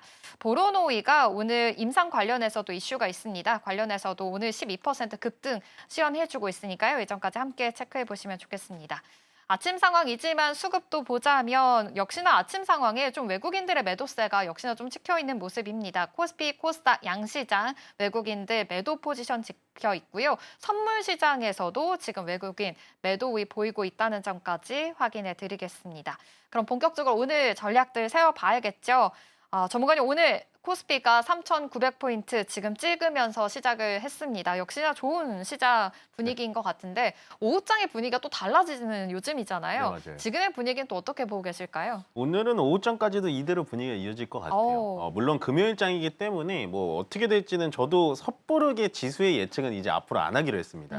너무나 지수의 움직임이 어렵기 때문에요. 네. 지금은 뭐 4,000포인트를 찍는다, 3,900포인트를 넘어서 어떻게 된다라는 예측보다는 약간은 다음 섹터가 어떻게 될 거지? 반도체 섹터가 어떻게 될 거지? 섹터별로 접근하시는 게 훨씬 더 좋은 시장이에요.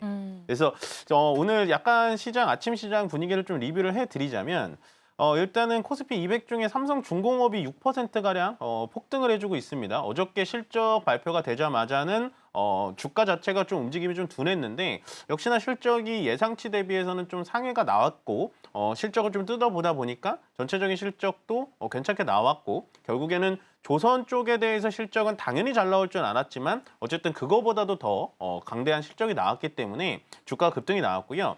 오늘 이제 급등하는 종목 중에 굉장히 좀 재밌는 게 뭐냐면 동원 산업이라는 겁니다. 동원 산업이 현재 원래는 이 종목 자체가요, 주가가 움직이는 종목이 아니에요. 전체적으로 뭐 하루에 6%씩 막 움직이는 종목은 아닌데, 어저께 이제 미국의 이제 인플루언서죠. 인플루언서 제 이름을 검색해 봤는데, 카디비. 카디비라는 여성 래퍼가 있는데, 이분이 뭐 고추 참치를 사서 뭐 어떤 인스타그램에 좀 올렸는데, 그게 또 엄청 맛있다라는 얘기가 나오면서 동원 산업이 올라가고 있는데, 뭐 좋은 상승입니다. 뭐 K푸드가 계속해서 확장되고 있다는 좋은 상승인데, 뭐 이게 고추 참치라는 아이템 자체가 불닭볶음면처럼 될 것인가라는 거에 대해서는 저는 아직도 조금은 물음표가 있기 때문에요. 뭐 여기에 뭐 단기 트레이딩이 가능하신 분들은 들어가셔도 되지만, 이런 뉴스 하나 때문에 올라간다라는 건 조금 조심을 하셔야 된다라는 말씀을 좀 드리면 좋을 것 같고, 그 외에는 뭐 여전히 오늘도 반도체가 강하고요. 그다음에 2차 전지가 같이 따라서 같이 강해지고 있습니다. 결국에는 지금은 반도체와 2차 전지를 같이 보셔야 돼요. 물론 섹터 자체가 완벽하게 다른 섹터지만, 반도체가 올라가는 이유도 AI고요. 2차 전지가 올라가는 이유도 AI입니다. 쉽게 말씀드리면 AI 데이터 센터를 많이 지어야 되는데, 그 AI 데이터 센터에는 당연히 메모리 반도체가 들어가야 되는 거고요. AI 데이터 센터에 옆에 항상 붙어 있어야 되는 보조 배터리 개념 같은 ESS의 시장도 굉장히 넓어질 수밖에 없기 때문에, 전체적으로 지금은 반도체와 2차 전지, 특히나 2차 전지 쪽에서는 ESS 쪽이 같이 올라갈 수밖에 없다. 그러므로 인해서 오늘 코스피와 코스닥 양시장 굉장히 좋은 흐름 보여주고 있다라고 정리를 해드리면 좋을 것 같습니다. 역시나 AI가 세상을 흔들고 있는 요즘의 분위기인 것 같습니다. 반도체는 물론이고 2차 전지까지 요즘 섹터에 대해서 다시금 반등해주고 있는 양상이니까요. 함께 짚어보면 좋을 것 같은데요. 마침 2차 전지 이야기해 주셨으니까 먼저 좀 전략들 세워봐야 될 것 같습니다. 사실 2차 전지들 이제 바닥을 다지고 올라왔다라는 이야기도 많은 상황에서 너무 많이 올라온 것이 아닌가라는 우려들도 같이 나오고 있는 것 같습니다. 급등을 했던 만큼 사실 뭐 AI 거품론처럼 2차 전지도 좀 우려가 되는 부분들은 있거든요. 이런 부분들 언제까지 좀 바라봐야 할까요? 네. 이제는 팔아야 되는 것이 아닌가라는 고민도 듭니다. 2차 전지를 얘기할 때는 좀 용기가 필요해요. 왜냐면은 그만큼 개인 투자자님들이 정말 많이 물려 계시고, 특히나 에코프로 3대장이라고 하죠. 네. 에코프로 머티까지. 네. 많은 분들이 물려 있어서 정말 정확하게 진단하거나 정확하게 모르면 얘기를 안 하는 게 난데, 일단은 2차 전지가 같이 올라가고 있어요. 네. AI 발을 훈풍을 타서 같이 올라가고 있는데, 저는 조금 조심스러운 의견이긴 합니다만은, 에코프로 삼형제까지 같이 올라가는 게 약간은 조금은 넌센스하긴 합니다. 왜냐하면 전체적인 지금 2차 전지의 훈풍, 어저께의 테슬라의 실적도 보셨겠지만, 전기차의 판매량은 당연히 늘었고요. 테슬라의 실적을 조금 더 살펴본다면, 메가팩이라고 하는 테슬라가 하는 고성능 ESS 산업이 굉장히 많이 커졌어요. 그렇게 되면 사실은 ESS 쪽에는 매출 비중이 1%도 안 되는 에코프로 삼형제가 왜 올라가는지 저는 아직도 조금 의아한 부분이 있고, 다만 2차 전지 쪽에서 계속해서 우리가 봐야 될 부분은 역시나 ESS 쪽입니다. 특히나 우리나라에서 ESS를 가장 많이 만들고 가장 납품을 잘하는 게 LG에너지솔루션이라고 볼 수가 있고요. 거기다가 2차 전지의 ESS 향의 LFP 양극재를 100% 독자 생산하는 LNF까지 보시는 게 가장 좋아 보이고, 거기에 뭐 서진 시스템이라든지 신성 ST라든지 뭐 이런 ESS 관련된 부품 장비주들까지 보는 게 저는 지금 2차 전지 관련된 종목 중에서 맞다라고 보여지고요. 물론 에코프로와 에코프로 BM이 정말 바닥에서 40%, 60% 올라가서 제가 정말 더 이상 드릴 말씀은 없지만, 제가 보는 2차 전지 시장에서는 에코프로, 에코BM까지 가는 거는 약간은 좀 오버슈팅이 아닐까라고 조심스럽게 좀 말씀드려보도록 하겠습니다. 그렇군요. 좀 말하기 참 조심스러운 부분이 2차 전지인 것 같습니다. 그럼에도 계속 보고 싶다 하시는 분들은 ESS 부분 쪽으로 계속 초점을 맞춰서 이쪽에서 잘하고 있는 대장주인 LG엔솔 말씀해 주셨고, LNF 부분까지 이야기해 주셨으니까요. 이 안에서의 모멘텀들 잘 해석을 해보셔야 될 것 같은데, 역시나 핵심은 ESS다라는 점 기억해 보시면 좋겠습니다. 이렇게 AI 모멘텀과 함께 2차 전지가 같다면 또 전력들도 함께 이야기를 해봐야 될 것 같습니다. 전력의 슈퍼사이클 이야기 같이 나오고 있죠. 실적에서도 확인이 됐습니다. 지금 전력 3사 중에서 지금 두 곳이 실적 발표가 나왔는데요.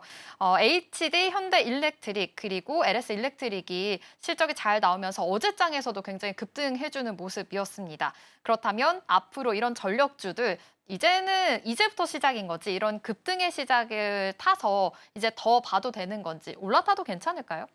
저는 올라타도 괜찮을 것 같아요. 네, 이것도 상당히 좀 조심스러운 얘기긴 하지만 네. 어쨌든 AI 관련돼 가지고 가장 필요한 게 뭐죠? 반도체 다음에 필요한 게 전력이에요. 네. 그만큼 전력 먹는 하마라고 불릴 정도로 전력에 대해서 굉장히 예민하고 미국조차도 전력망을 어떻게 해야 되는지 고민을 많이 하는데 그거를 해결해 줄 수 있는 회사가 우리나라에 이렇게 상주하고 있다는 게 저는 너무 감사한 거죠. 그래서 현대일렉트릭이나 특히나 효성중공업 같은 경우에는 미국의 현지 공장이 있고요. 특히나 LS일렉트릭은 미국의 현지 공장은 없지만 이번 실적을 뜯어보면은 북미향의 매출이 굉장히 많이 늘었던 걸 보실 수 있으실 겁니다. 오늘은 변압기 쪽이 시장 대비해서는 약하게 흘러가고는 있습니다만 오늘 또 전력, 전기 쪽에 또 올라가는 종목들이 뭐가 있죠? 전선 쪽에 올라가고 있습니다. 네. 그렇지만 전선에 관련된 회사들은 우리나라에 정말 많아요. 정말 많은데 항상 여러분들이 전선 쪽에 대해서 전선 들어가서 무조건 매수해야지라고 하시는 게 아니라 전선 쪽에서도 HVDC라는 게 있습니다. 초고압 전력 송전망이라는 게 있는데 그게 이제 전력 소비가 없이 쭉 한 번에 전력이 가는 거거든요. 그쪽에 대해서 연구개발비라든지 HVDC를 실질적으로 개발하고 연구하는 업체들을 잘 찾아가신다면 저는 변압기가 나는 너무 높아서 따라가기가 어려워 라시는 분들은 약간은 전선 쪽으로 좀 낙수 효과가 일어날 수 있으니까 전선 쪽으로 여러분들 좀 투자 아이디어를 보신다면 충분히 좋은 결과를 나타낼 수 있을 거다라고 정리를 해드리겠습니다. 그렇군요. 지금 전력주 관련해서도 너무 좋지만 너무 부담이다 하시는 분들은 전선 쪽으로 아이디어까지 함께 제시해 주셨습니다. 이 안에서 HVDC에서의 모멘텀 기억해 보시면 좋겠습니다. 이렇게 전선주들 그래도 잘 갈 수 있을 것이다라는 아이디어와 함께 사실 전력주도 지금 실적이 잘 나왔으니까 여기에 조금 더 포커스 맞춰보자면요.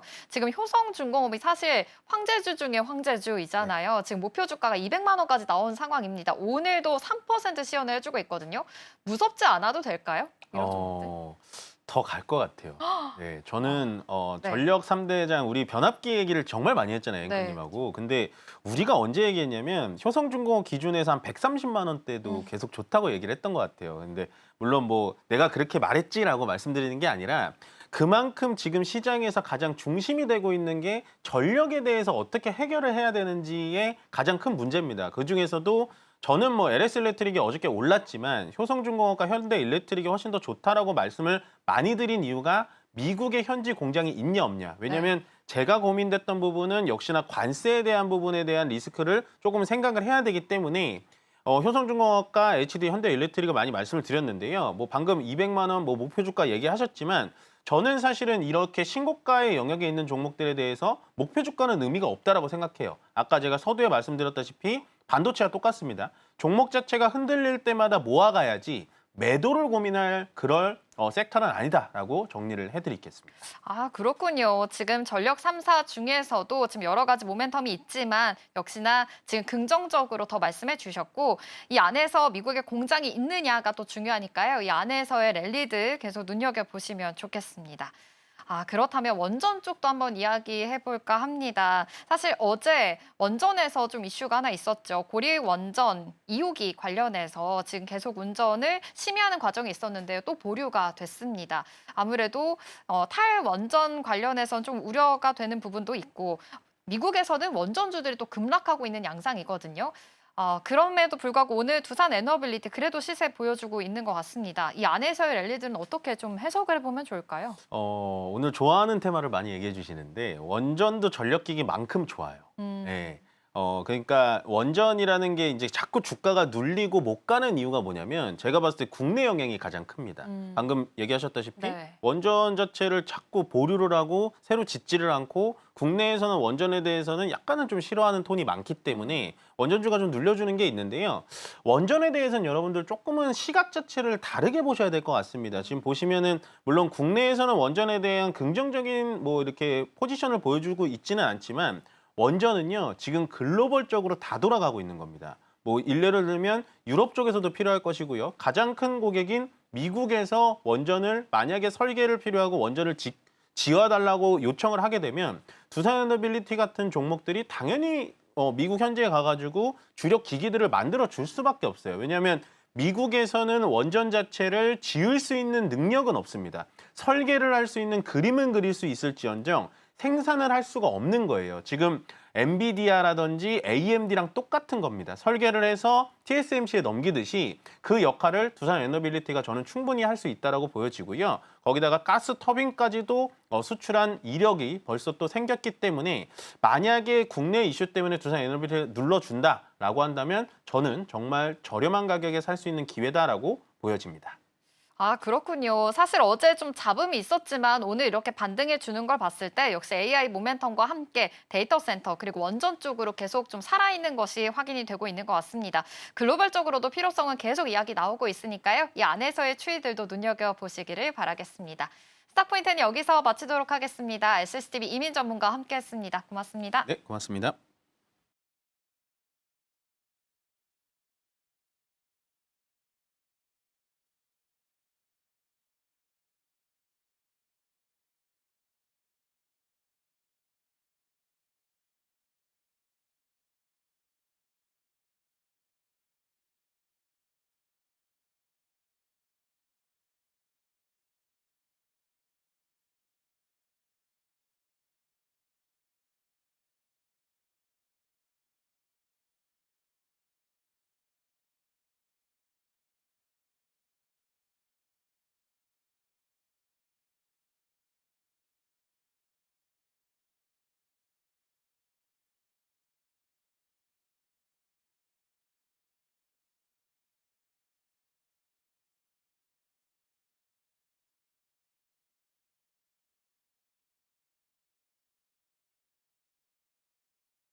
네, 계속해서 캐스팅콜로 이어가 보도록 하겠습니다. 오늘 도움 말씀에는 주식회사 플래처 김덕호 대표 자리해 주셨습니다. 대표님 어서 오세요. 네, 반갑습니다. 네, 오늘 시장 분위기 먼저 파악을 좀 해보도록 하겠습니다. 다행히 오늘은 또 오름세를 시현을 합니다. 코스피가 한 1% 넘게 올라오는 모습 나타나고요. 일단 수급상으로 보면 외국인 투자자가 현물에선 좀 빼지만 기관 투자자가 좀 받아주는 모습이 나타나고 있는 것 같습니다. 정상회담에 대한 일정이 어느 정도 확정된 부분이 시장 안에서는 긍정적으로 해석이 좀 되고 있는 건지 전반적인 개장 분위기는 어떻게 좀 보고 계실까요? 일단 이제 미국 시장이 이제 기술주가 상승을 다시 시작했다라는 거는 뭐 우리나라의 이제 코스피 그리고 코스닥 시장의 상승을 조금 기대해 볼 수 있지 않겠는가라고 좀 감히 말씀드릴 것 같습니다. 일단 지금 미국의 트럼프 대통령이 이제 지금 발표를 한 내용이 양자 컴퓨팅 기업에 대해서 이제 지분 투자를 하겠다는 지금 이게 나오고 있어요. 근데 지금 보면은 트럼프 행정부가 들어서면서 지금 미국 내의 기술 우위를 계속 이제 유지를 하려고 하는 움직임이 좀 많이 포착이 되고 있습니다. 뭐 인텔도 사실 과거에 이제 CPU 절대 강자였던 인텔이 지금처럼 이렇게 뭐 기업이 실추가 됐다 뭐 이런 얘기를 하신 분도 굉장히 많을 것 같은데 오히려 트럼프 대통령이 계속 CPU 시장을 계속 잡고 있는 원인도 결국에는 이 고유 시장에서의 우위들 이것을 이제 결코 다른 나라에 양보하지는 않겠다라는 의지가 지금 보여지는 상황이고요. 양자 컴퓨팅 같은 경우도 마찬가지입니다. 그러니까 결국에는 이제 반도체 소재가 계속 이제 작아지고 또 그러다 보니까 교류 간섭이 일어나다 보니까 이제 이런 문제들을 해소를 하려고 하다 보니 양자 분야에서는 결국에는 이제 시장 확대가 될 수 있다는 전망이 계속 유효하게 나오고 있습니다. 뭐 어제 이제 양자 컴퓨팅 관련해서 이제 양자 암호주들이 또 우리나라에 많이 왔죠. 근데 당장에 우리나라 같은 경우 지금 양자 컴퓨터를 쓰는 기업은 없습니다. 자, 그 말인즉슨 기대감에 의해서 상승을 했다는 얘기고요. 다만 이제 먹거리가 이제 앞으로 클 수밖에 없다라고 보는 원인도 그만큼 이제 연산 프로세스가 굉장히 빠르다는 겁니다. 우리가 CPU에서 GPU로 바뀌었을 때 이 GPU 시장이 폭발적으로 성장했던 원인도 단일 연산보다는 복합적으로 이제 여러 연산들을 이제 빠르게 진행할 수 있다는 것이 GPU의 강점이다 보니까 정밀성보다는 일단 시간에 먼저 초점을 두는 상황이죠. 근데 이제 양자 컴퓨터 같은 경우에도 이 시간 초점을 더 빨리 연산을 할 수 있다는 강점이 있기 때문에 관련 테마가 좀 급등하지 않았나라고 판단을 하고 있습니다. 자, 일단 뭐 기술주들과 비롯해서 이제 3대 지수가 상승한 분에 대해서는 뭐 일단 기술주는 제가 아까 말씀드렸던 것처럼 이 양자 컴퓨팅 관련해서 좀 이슈가 있다고 말씀을 드릴 수 같고요. 이제 3대 지수가 올라가는 거는 이제 트럼프 대통령의 이제 방한 일정 그리고 아시아 순방 일정이 지금 나왔습니다. 지난주에 제가 이제 공급망 관련해서 자원 전쟁 관련해서 얘기를 드리면서 맞아요. 에이펙 이후에 중국과 미국 간의 관계가 굉장히 중요하다. 그런데 아마 에이펙에서 단파를 짓지 않을 가능성도 있다라고 언급을 드렸는데 안타깝게도 예상이 좀 맞아떨어진 모양입니다. 이번에 트럼프 대통령이 29일 날 우리나라를 방한을 하고 30일에 바로 이제 중국으로 넘어가다 보니까 오늘 움직임도 이제 아무래도 대북주 관련해서는 조금 조정 매물이 나오는 모습입니다. 이럴 때 이제 주의하셔야 되는 거는 이제 우리가 이제 기대감에 의해서 접근을 했다라고 한다면은 당연히 그 기대감에 대한 이벤트가 소멸됐을 때는 손절가에 대해서도 기술적으로 대응을 하셔야 됩니다. 근데 많은 분들이 이제 현행 정부가 그래도 이제 북한과의 어떤 평화 프로세스를 굉장히 좀 강조를 많이 하고 있고 또 더불어서 이제 중국과의 이제 실리 외교 그리고 이제 또 우호적인 관계를 계속 이제 더 두터하게 만들어가고 있다 보니까 좀 롱 포지션을 가시는 분들도 많이 계신 것 같아요. 네. 일단 점검할 수 있는 거는 최대한 두드려 보고 가자. 징검다리도 돌다리도 두드려 보고 가자라는 말씀처럼 이미 두드려진 다리가 있다라면은 이때는 단기적으로는 한번 조정에 대비를 해서 뭐 비중을 축소하시는 것도 필요하지 않겠는가라고 말씀을 드리겠습니다.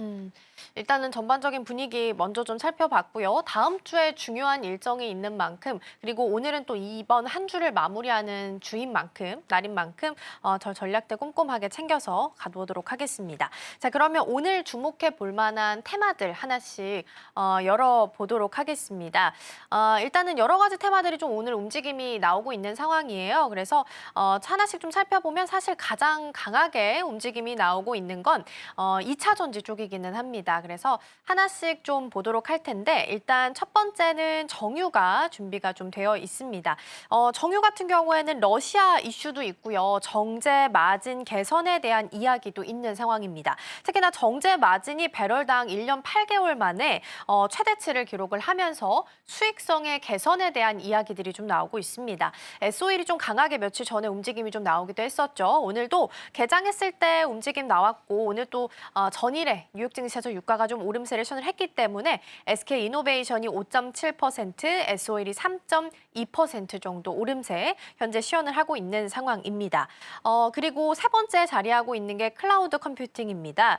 이쪽 같은 경우에는 AI 성장하면 또 빼놓을 수 없는 부분이 클라우딩 컴퓨팅이 아닐까 싶습니다. 일단 최근에 국내에서 정보 관련 화제도 있었죠. 그러다 보니까 이 정보를 다른 곳에 또 저장할 수 있는 클라우드 컴퓨팅에 대한 기대감도 같이 높아질 수밖에 없는 것 같습니다. 그래서 이러한 부분들도 같이 좀 챙겨보시면 좋겠고요. 지금 네이버가 0.82% 정도 지키고 있는데 윗꼬리가 좀 달리면서 말아 올리는 듯한 움직임 나타나고 있고 삼성 SDS가 지금 0.67% 강보합 정도 지키고 있습니다. 그리고 또 오늘 2차 전지가 오름세를 좀 시현을 합니다. 사실 어제 뉴욕 증시에서 2차 전지가 퀀텀스케이프가 한 8%, 앨범알이 6% 정도 오름세를 시현을 했었는데 여기에 대한 영향도 같이 좀 있는 것 같고요. LG 엔솔은 오늘도 2.5% 정도 오름세를 시현을 하고 삼성 SDI도 2.7% 정도 올라오면서 개장 초반 대비해서 2차 전지가 굉장히 강세 보이고 있습니다.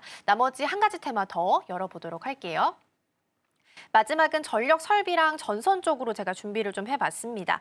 사실 2차 전지가 개장 초반 대비해서 지금 더 많이 올라와 있기는 하지만 사실 전력 설비도 오늘 흐름 나쁘지 않게 흘러가고 있습니다. 전선 쪽도 괜찮은 상황이고요. JP모건 쪽에서도 변압기, 스위치 기어, HVDC까지 연평균 10%씩 성장할 거다라고 전망을 내놓기도 했습니다. 지휘 번호 봐도 이 제품 포트폴리오 라인을 굉장히 확대를 좀 많이 하고 있다라는 측면에서 굉장히 긍정적으로 좀 볼 수 있을 것 같고요. 효성중공업 같은 경우에는 실적이 오늘이라는 이야기도 있고 또 다음 주라는 이야기가 있어서 요거는 조금 더 내용들 체크하면서 가셔야 될 것 같습니다. 일단은 LS일렉이랑 HD 현대일렉 이렇게 3대장 중에서 2대장은 발표가 나왔다라는 부분까지 같이 챙겨보도록 하겠습니다. 자, 그러면 전력 설비, 전선 쪽부터 전략을 좀 챙겨보도록 하겠습니다. 앞서 제가 언급했던 것처럼 LS일렉이랑 HD 현대일렉은 일단 성적표가 나온 상황이에요. 그래서 대장주격인 두 기업의 성적표를 확인해 봤을 때 앞으로 이 섹터에 대한 흐름은 좀 긍정적으로 가져가 볼 수 있을까요? 뭐 일단 전선주 같은 경우에는 그동안 좀 소외가 좀 됐었죠. 이제 한동안 좀 잘 가다가 거의 이제 데이터 센터 이슈로 이제 좀 연초부터 굉장히 좋은 움직임을 보인 것은 사실입니다. 근데 최근 시장에서는 전선주가 조금 소외가 됐어요. 왜냐면은 네. 일단 구리 가격이 계속 이제 인상을 하게 됐죠. 구리 가격이 이제 상승을 했다라는 거는 이제 보통 이제 닥터 코퍼라고 얘기를 하는 것이 이제 이제 경기 민감에 굉장히 이제 지표가 된다라고 얘기를 많이 하지만은 사실 지금 가격은 경기가 그렇게 좋은 편은 아닙니다. 그리고 관세 영향으로 해서 가격도 굉장히 많이 올라갔고요. 그러다 보니 여기에 대해서 마진율이 좀 걱정이 된다라는 입장에서 이제 주가 좀 단기 좀 조정이 나오지 않았나라고 판단을 하고 있는데 이번에 이제 미국이랑 이제 관세 협상도 어느 정도 진전이 있다라는 얘기가 지금 이제 베센트 재무장관을 통해서 이제 입에서 얘기가 나왔어요. 물론 아직까지는 베일에 확실하게 드러난 건 없습니다. 특히나 이제 여기 이 이슈 때문에 지금 자동차주들이 또 같이 강세가 나왔고 덩달아서 2차 전지주도 지금 수급이 좀 빠르게 회복이 되지 않았나라고 판단을 하고 있는데 뭐 물론 이제 2차 전지가 확대가 된다. 이것도 결국에는 전기차기 때문에 전력 소비가 필요합니다. 근데 이제 여기서 이제 주목을 하고 있는 많은 분들은 우리가 이제 전선이라고 하는 분야가 결국에는 노후 전력 장비에 대한 교체 수급까지도 기대를 했을 때는 아직까지 유효하다라고 보고 있는 거예요. 이번에 이제 실적이 좀 잘 다들 이제 뭐 전선주들이 좀 잘 대표적으로 잘 나왔습니다. 전년 대비해서 이제 착공수도 이제 신규 착공수 같은 경우에도 이제 미국이 지금 계속 많이 확대를 하고 있는 상황이고요. 다만 조금 이제 우려가 되는 것은 이제 이 관세 협상의 결과가 일단 베센트 장관이 얘기를 했단 말이에요. 그러니까 이게 베센트 장관 같은 경우에는 트럼프 대통령에 대한 강성 지지자입니다. 그러다 보니까 이게 정말 한국에게도 득이 될까라는 입장에서 봤을 때는 그렇지 않을 가능성도 충분히 있다라고 저는 보거든요. 그러면은 이제 앞서서 이제 저희 앞 코너에서 뭐 이민 전문가님께서 뭐 효성중공업이 미국에 공장이 있기 때문에 좀 괜찮을 것 같다라고 하셨는데 맞습니다. 일단 관세 협상이 좀 한 결과가 생각보다 낙관적이지 않았다라고 한다면은 일단 우회 통로가 있는 기업들이 아무래도 좀 수혜를 볼 가능성이 크죠. 근데 이제 다만 우려가 되는 거는 그럼 이 기업들조차도 그럼 철강을 어떻게 수입을 해올 것이냐 이게 또 관건이 됩니다. 그러니까 관세라고 하는 것은 이제 무역 국가에게 이제 상대적으로 무역에는 부담이 될 수밖에 없는데 그럼 당연히 수출하는 국가 입장에서도 가격을 올릴 수밖에 없겠죠. 네. 그러면 이런 것들이 어떻게 보면은 수입하는 입장에서 부담이 된다는 겁니다. 그래서 공장이 있다라고 해서 무조건 만능주의는 아닙니다. 그렇지만 우리가 돌파구가 있는 기업들은 반드시 주목할 필요가 있다라고 판단하고 있고요. 뭐 효성중공업 뭐 이름에서 얘기가 나온 것처럼 올해 부모님 계좌에 이 종목이 있었다면 효성 지극한 기업이 되지 않았을까라고 네. 생각도 하고 있는데 저는 현대일렉트릭도 굉장히 긍정적으로 판단을 하고 있어요. 현대일렉트릭이 이제 작년부터 그러니까 러시아 우크라이나 전쟁이 확대가 됐지만은 러시아 같은 경우에는 여전히 광활한 영토를 가지고 있고요. 특히나 이제 미개발 자원들이 굉장히 많습니다. 또 뭐 원유를 비롯해서 이제 각종 천연 자원들이 굉장히 많기 때문에 이 인프라를 확대를 할 때는 이제 러시아 투자가 또 활성화될 수 있어요. 지금 트럼프 대통령이 중동 지역에 대해서 이제 어느 정도 평화 협상을 이제 계속 지금 진행을 하고 있는 상황이고 아직 확정이 완벽하게 되지는 않았습니다만 중동 내에서는 어느 정도 이것을 인정하려는 분위기가 지금 나오고 있는 모양이에요. 그러면 다음 순방제는 아무래도 이제 이 러시아와 우크라이나 간의 이제 종전 협상을 좀 더 빨리 강요할 가능성이 크다라고 보고 있는데 그러면 이제 현대일렉트릭 같은 경우에는 지금 이제 러시아 법인이 있습니다. 러시아 공장이 있는 건 아니지만 법인이 있고요. 특히 이제 작년부터 해서 계속 세션을 열면서 현지 기업들을 대상으로 이제 세미나를 계속 지속적으로 하고 있는 상황입니다. 그래서 우크라이나 전쟁이 종식이 된다. 그러면 이제 보통 이제 우리가 재건주라고 하는 뭐 농업기계, 농기계 관련주들이 좀 많이 움직이기도 하는데 저는 현대일렉트릭도 한번 맛볼 수 있는 기회가 좀 오지 않겠는가라고 기대를 하고 있습니다. 네, 전력 설비랑 전선 쪽에 대한 내용들 일단 체크를 먼저 좀 해봤고요. 개장 초반 대비해서 일단 2차 전지가 좀 올라오면서 살짝 내려왔다 하더라도 분위기 나쁘지 않고요. 일진전기가 오늘 8%대 정도, 대한전선은 4%로 약간의 윗꼬리가 좀 그려져 있기는 합니다. 그러면 일단은 전력과 전력 설비는 마무리하고 두 번째 정유 쪽으로 넘어가 보도록 하겠습니다. 사실 어제 이제 유가 가격이 한 5% 정도 오름세를 시현을 해서 아마 영향을 좀 받는 것 같기는 한데 큰 틀에서 본다면 트럼프 대통령은 저유가 정책을 좀 펼치고 있는데 이게 오히려 자승자박으로 좀 판단할 수 있는 걸까요? 그렇죠. 사실 이제 트럼프 대통령 하면은 이제 석유 기업들과 굉장히 친합니다. 그래서 이제 뭐 친환경 에너지를 뭐 의도적으로 배제한다 뭐 이런 얘기가 나올 정도로 이제 사실 이제 정유사, 석유사들, 석화 기업들과는 뭐 굉장히 많이 연이 깊다라고도 얘기를 할 수 있을 것 같은데요. 문제는 이제 이 저유가 정책이라는 게 계속 저유가가 유지되는 게 마냥 좋은 게 아닙니다. 미국도 준비가 안 됐어요. 그러니까 지금 2022년도 이후부터 해서 우크라이나 전쟁이 이제 발발을 23년도 하게 됐고, 그래서 지금 3주년 지금 진행되고 있죠. 네. 자, 근데 여기서 이제 핵심은 뭐냐면은 우크라이나 전쟁으로 인해서 유가가 이제 폭등을 했습니다. WTI 가격을 우리가 차트를 조금 늘려보신 분들은 아시겠습니다만은 22년도에는 130달러까지 올라갔었어요. 그러니까 이 당시 이제 3월에 개전을 하면서 지금 이제 4년째죠. 네, 4년 동안 지금 이 추세를 보시면요.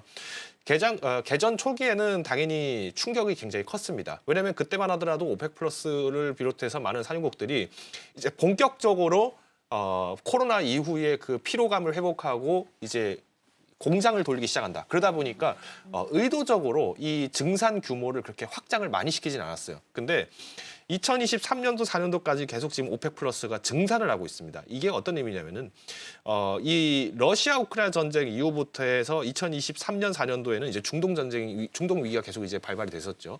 실제로 이제 전쟁이 또 굉장히 확전이 됐었고요. 자, 그러는 와중에 오히려 지금 트럼프 대통령이 이끌고 있는 미국, 그리고 이전에 바이든 대통령이 이끌었던 미국의 공통점은 뭐냐면은 지금 외교적 우위를 굉장히 많이 훼손이 됐습니다.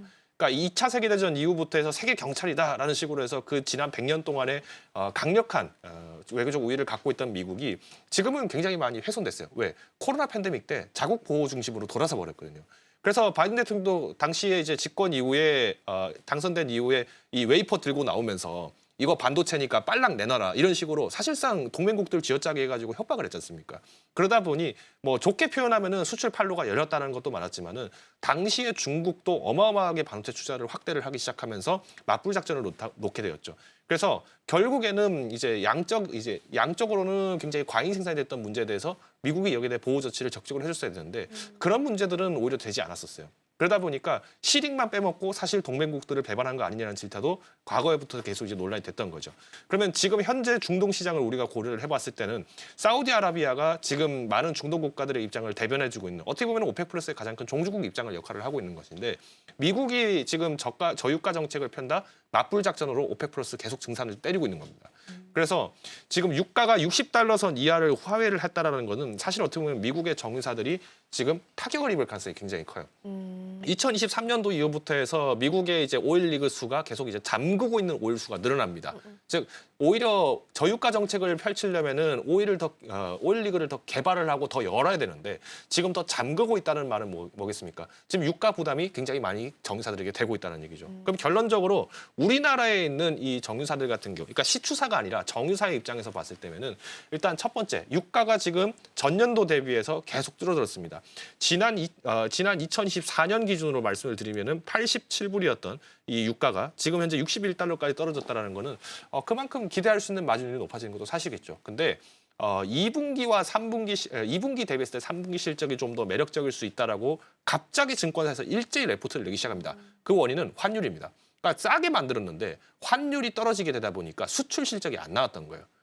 그리고 유가가 지속적으로 2분기 때도 계속 떨어졌습니다. 자, 그러면 이거는 레깅이 아니라 영레깅이 발생하죠. 그러면 앞으로 이제 유가 부분이 이제 안착을 하는 게 60달러 선에만 안착을 해준다 하더라도 현재 환율 추세가 좀 어느 정도 남아있기 때문에 정유사들 같은 경우에는 이제 수출 실적에 대한 반등세를 기대를 해본다라면은 어느 정도 마진율은 회복될 것으로 전망이 된다라는 겁니다. 그래서 지금의 핵심은 저는 환율이라고 봐요. 오히려. 환율이 어느 정도 안착이 되면 문제가 없다라고 보고 있고요. 네. 만약 러시아 우크라이나 전쟁이 빨리 종식이 된다라고 한다면은 그러면 기대할 수 있는 거는 러시아 원유를 투입할 가능성도 있기 때문에 좀 더 커질 수 있다라고 봐요. 다만 아직까지는 이제 러시아 우크라이나 전쟁에서 러시아가 계속 지금 우위를 갖고 있는 상황이다 보니까 쉽게 협상을 하려고 하진 않을 겁니다. 특히나 이제 루네스크 그다음에 돈바스 지역을 이제 확보를 하려고 하는 그 러시아의 움직임이 굉장히 커지고 있기 때문에 저는 일단 정유사 뭐 지금 최근에 시장에서는 단기적으로 좀 빨리 반등이 나오긴 했습니다만은 뭐 자원 전쟁이 좀 더 확대되는 입장에서 봤을 때는 뭐 현재 주가 대비했을 때 약 10% 정도는 추가 상방을 보셔도 나쁘진 않겠다 판단을 하고 있습니다. 네, 정유 쪽 먼저 좀 살펴봤습니다. 환율과도 연결을 지어서 말씀을 좀 주셨는데 오늘은 다행히 좀 떨어지긴 합니다. 그래도 여전히 높긴 하죠. 1,436원, 60전 정도 지나가는 모습 나타나는데 여전히 좀 쉽지는 않은 부근에서 움직임 나타납니다. 지금 보면 1,440원 돌파가 나온 상황이기 때문에 흐름 조금 더 지켜보시면 좋겠고요. 그러면 이번에는 시선을 좀 옮겨서 클라우드 컴퓨팅 쪽으로 가보도록 하겠습니다.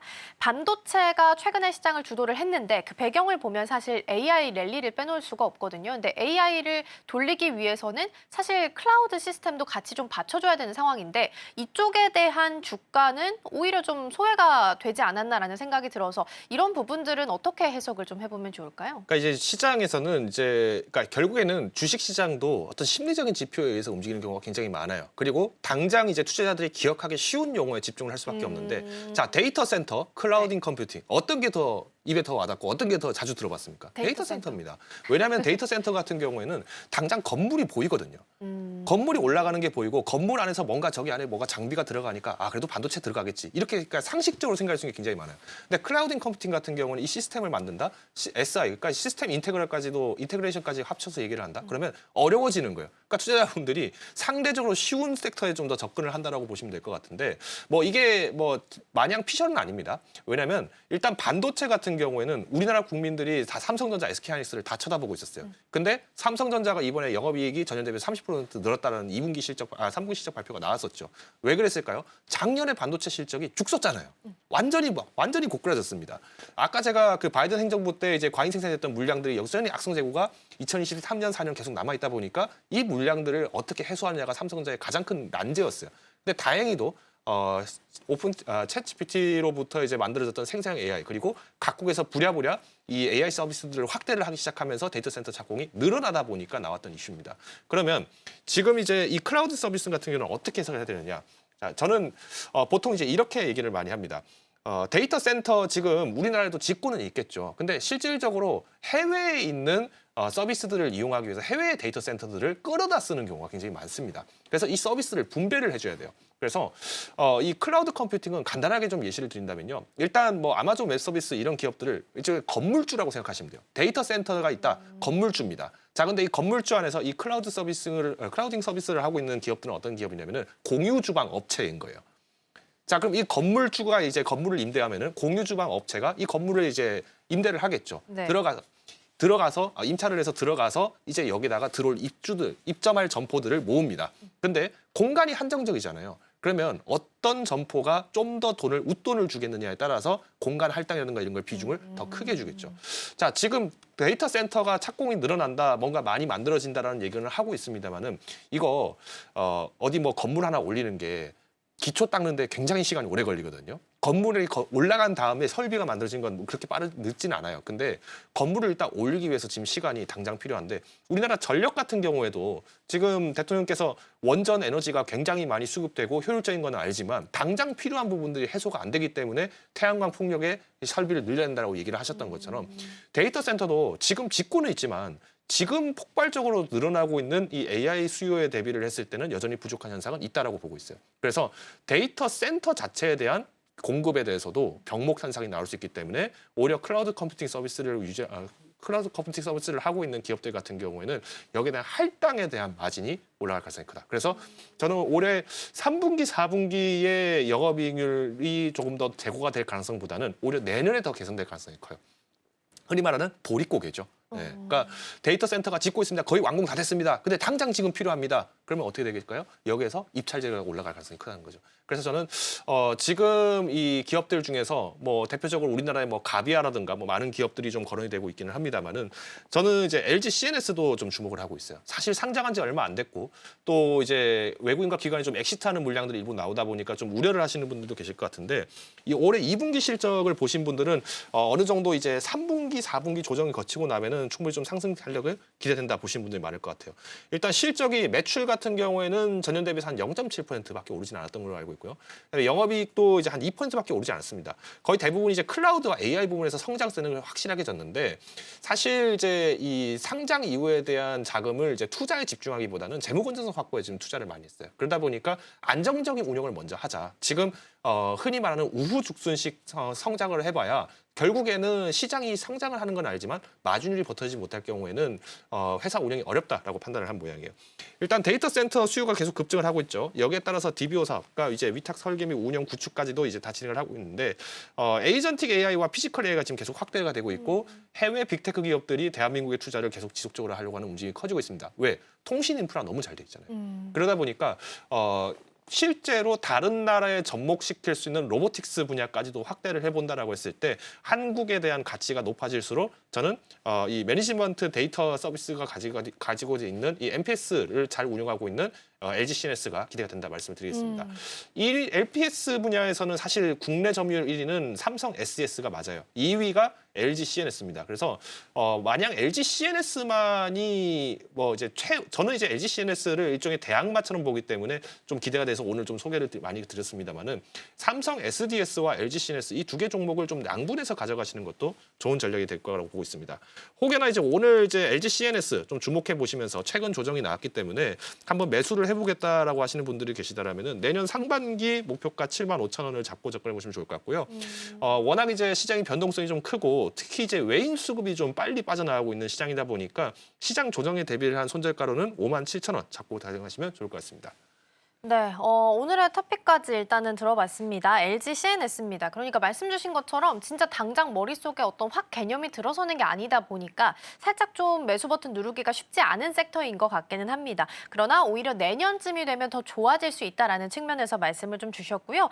오늘 시간 여유가 조금 있으니까 지난주에 주셨던 토픽 종목 잠깐 AS 좀 받고 가도록 할게요. 지난주에 포스코 인터내셔널을 좀 주셨습니다. 오늘은 3% 정도 하락을 하고 있긴 한데 수급을 열어보니까 제가 어제까지 기준으로 봤을 때는 외국인 투자자가 지금 9거래일 연속적으로 좀 들어오는 모습이 나타나거든요. 그러니까 외국인 투자자가 일단은 기본적으로 긍정적으로 좀 바라보고 있는 것 같기는 한데 지금 구간에서는 앞으로 어떤 전략을 좀 더 끌고 가도 괜찮을까요? 아마 많은 분들이 어제 다 매도를 하시지 않았을까라고 생각을 합니다. 제가 그때도 이제 목표 주가를 57,000 내는 상황까지는 뭐 문제가 없다라고 말씀을 드렸는데 굉장히 좀 답답하게 움직이는 친구거든요. 그래서 이제 시장의 주목을 잘 못 받습니다. 근데 이제 어제 급등을 했던 원인이 좀 부랴부랴 찾아보니까 한국항공우주랑 이제 MOU 체결을 하면서 공급망이 더 확대가 납품처가 더 확대될 것이다 이런 얘기가 나왔던 모양이에요. 근데 사실 포스코 그룹이 KI랑 계속 이제 협력을 했던 거는 뭐 기정사실이기 때문에 뭐 이게 크게 부각된 건 아니라고 보고 있고요. 오히려 이제 블록체인 결제가 확대가 된다라는 얘기가 나오면서 해외 그룹들, 그러니까 글로벌 기업들과의 협력이 더 커질 수도 있다라는 기대감이 좀 일시적으로 몰렸던 것 같아요.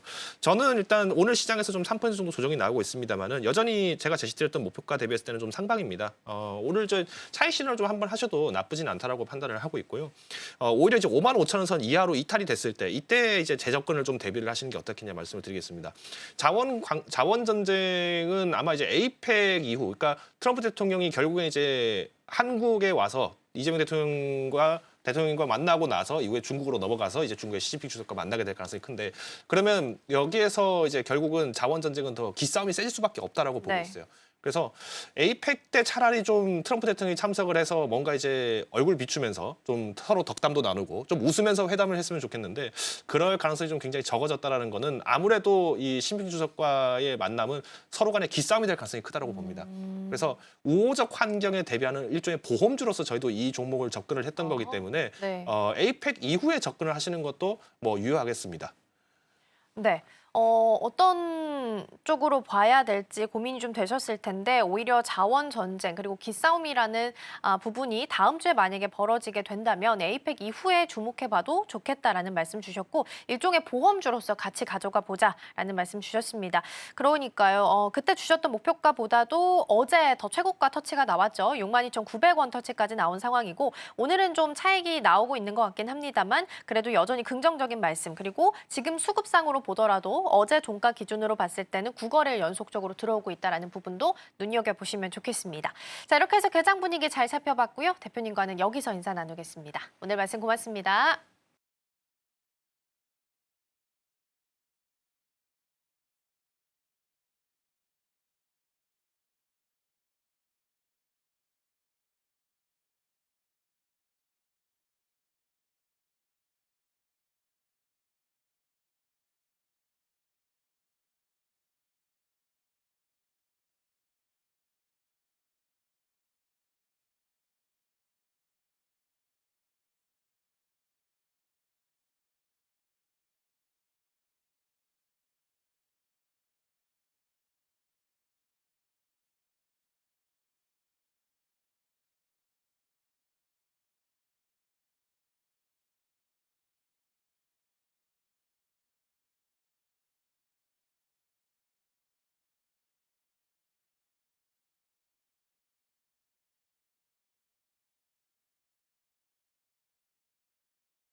네, 지금 이 시각 시장 상황 한번 체크해 보겠습니다.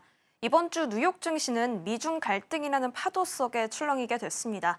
결국 양국 정상이 다시 만날 수 있겠다라는 재회 가능성이 커지면서 뉴욕 증시는 강세로 마감했습니다.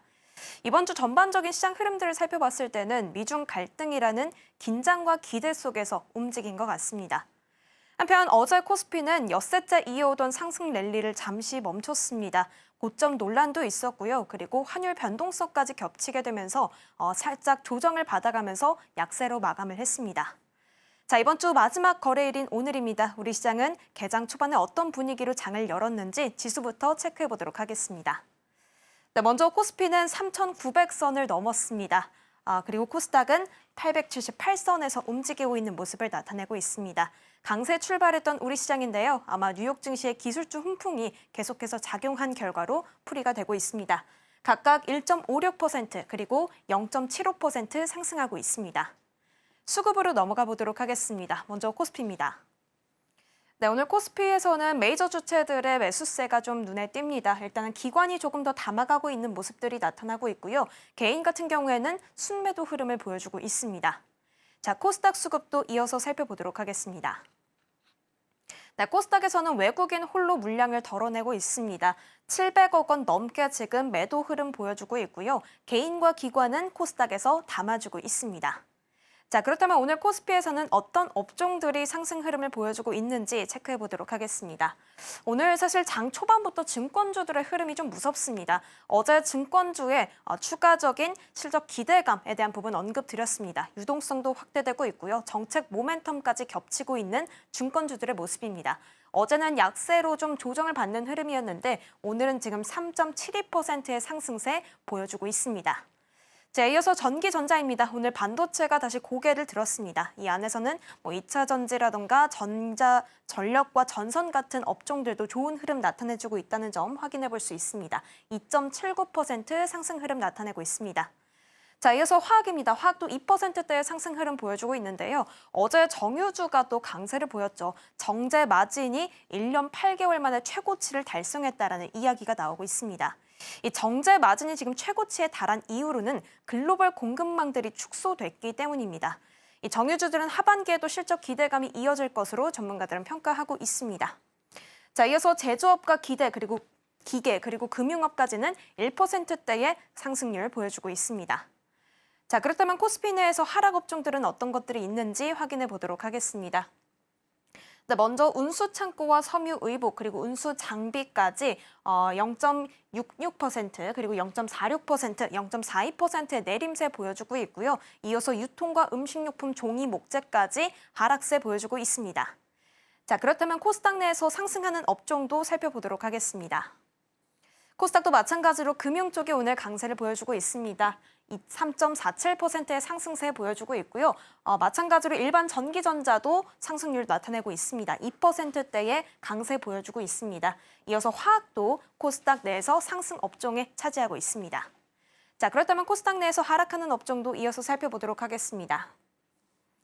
비슷한 양상들이 좀 나타나고 있습니다. 섬유의류가 2%대 그리고 기타 제조부터 건설까지도 오늘 코스닥 내에서는 하락 업종에 차지하고 있습니다.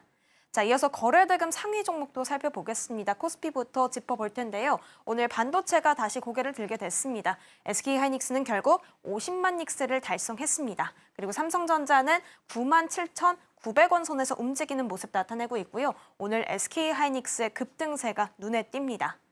자, 이어서 산일전기입니다. 어제도 확인할 수 있었지만 전력과 전선 쪽 테마들이 좀 강세를 보였는데요. 산일전기 또한 3분기에 수주와 실적이 폭등할 것이다라는 증권가들의 분석이 이어지면서 오늘 4%대의 강세 흐름 보여주고 있습니다. 자, 세 번째로는 삼성중공업인데요. 삼성중공업도 여러 가지 호재들이 오늘 좀 나왔습니다. 일단은 레인보우 로보틱스와 조선주에 투입될 AI와 관련해서 로봇 관련해서 업무 계약을 맺었다라는 소식이 또 들려왔고요. 이 라이베리아 지역에 3천억 원 넘는 규모의 원유 운반선에 대해서 세척의 수가 수주가 나왔다라는 이야기까지 나오게 됐습니다. 조선주 오늘 삼성중공업 중심으로 강세 출발하고 있다는 점 체크해 볼 수가 있겠습니다. 자, 이어서 코스닥 거래대금도 간략하게 짚어보도록 하겠습니다. 일단은 코스닥 내에서는 로봇주들의 흐름 계속해서 좋은 흐름 나타내고 있다는 점, 그리고 2차 전지 오늘 강세 흐름 보여주고 있습니다. 에코프로비엠 5%대의 급등세 나타내주고 있습니다. 지금까지 시황센터였습니다. 네, 반도체가 오늘도 강세를 좀 보여주게 되면서 지수도 함께 끌어올립니다. 코스피 같은 경우에는 수급도 좀 나아졌는데요. 특히나 지금 외국인 쪽에서 매도에서 매수로 돌아서면서 시간이 지날수록 매수 규모를 좀 키워가고 있습니다.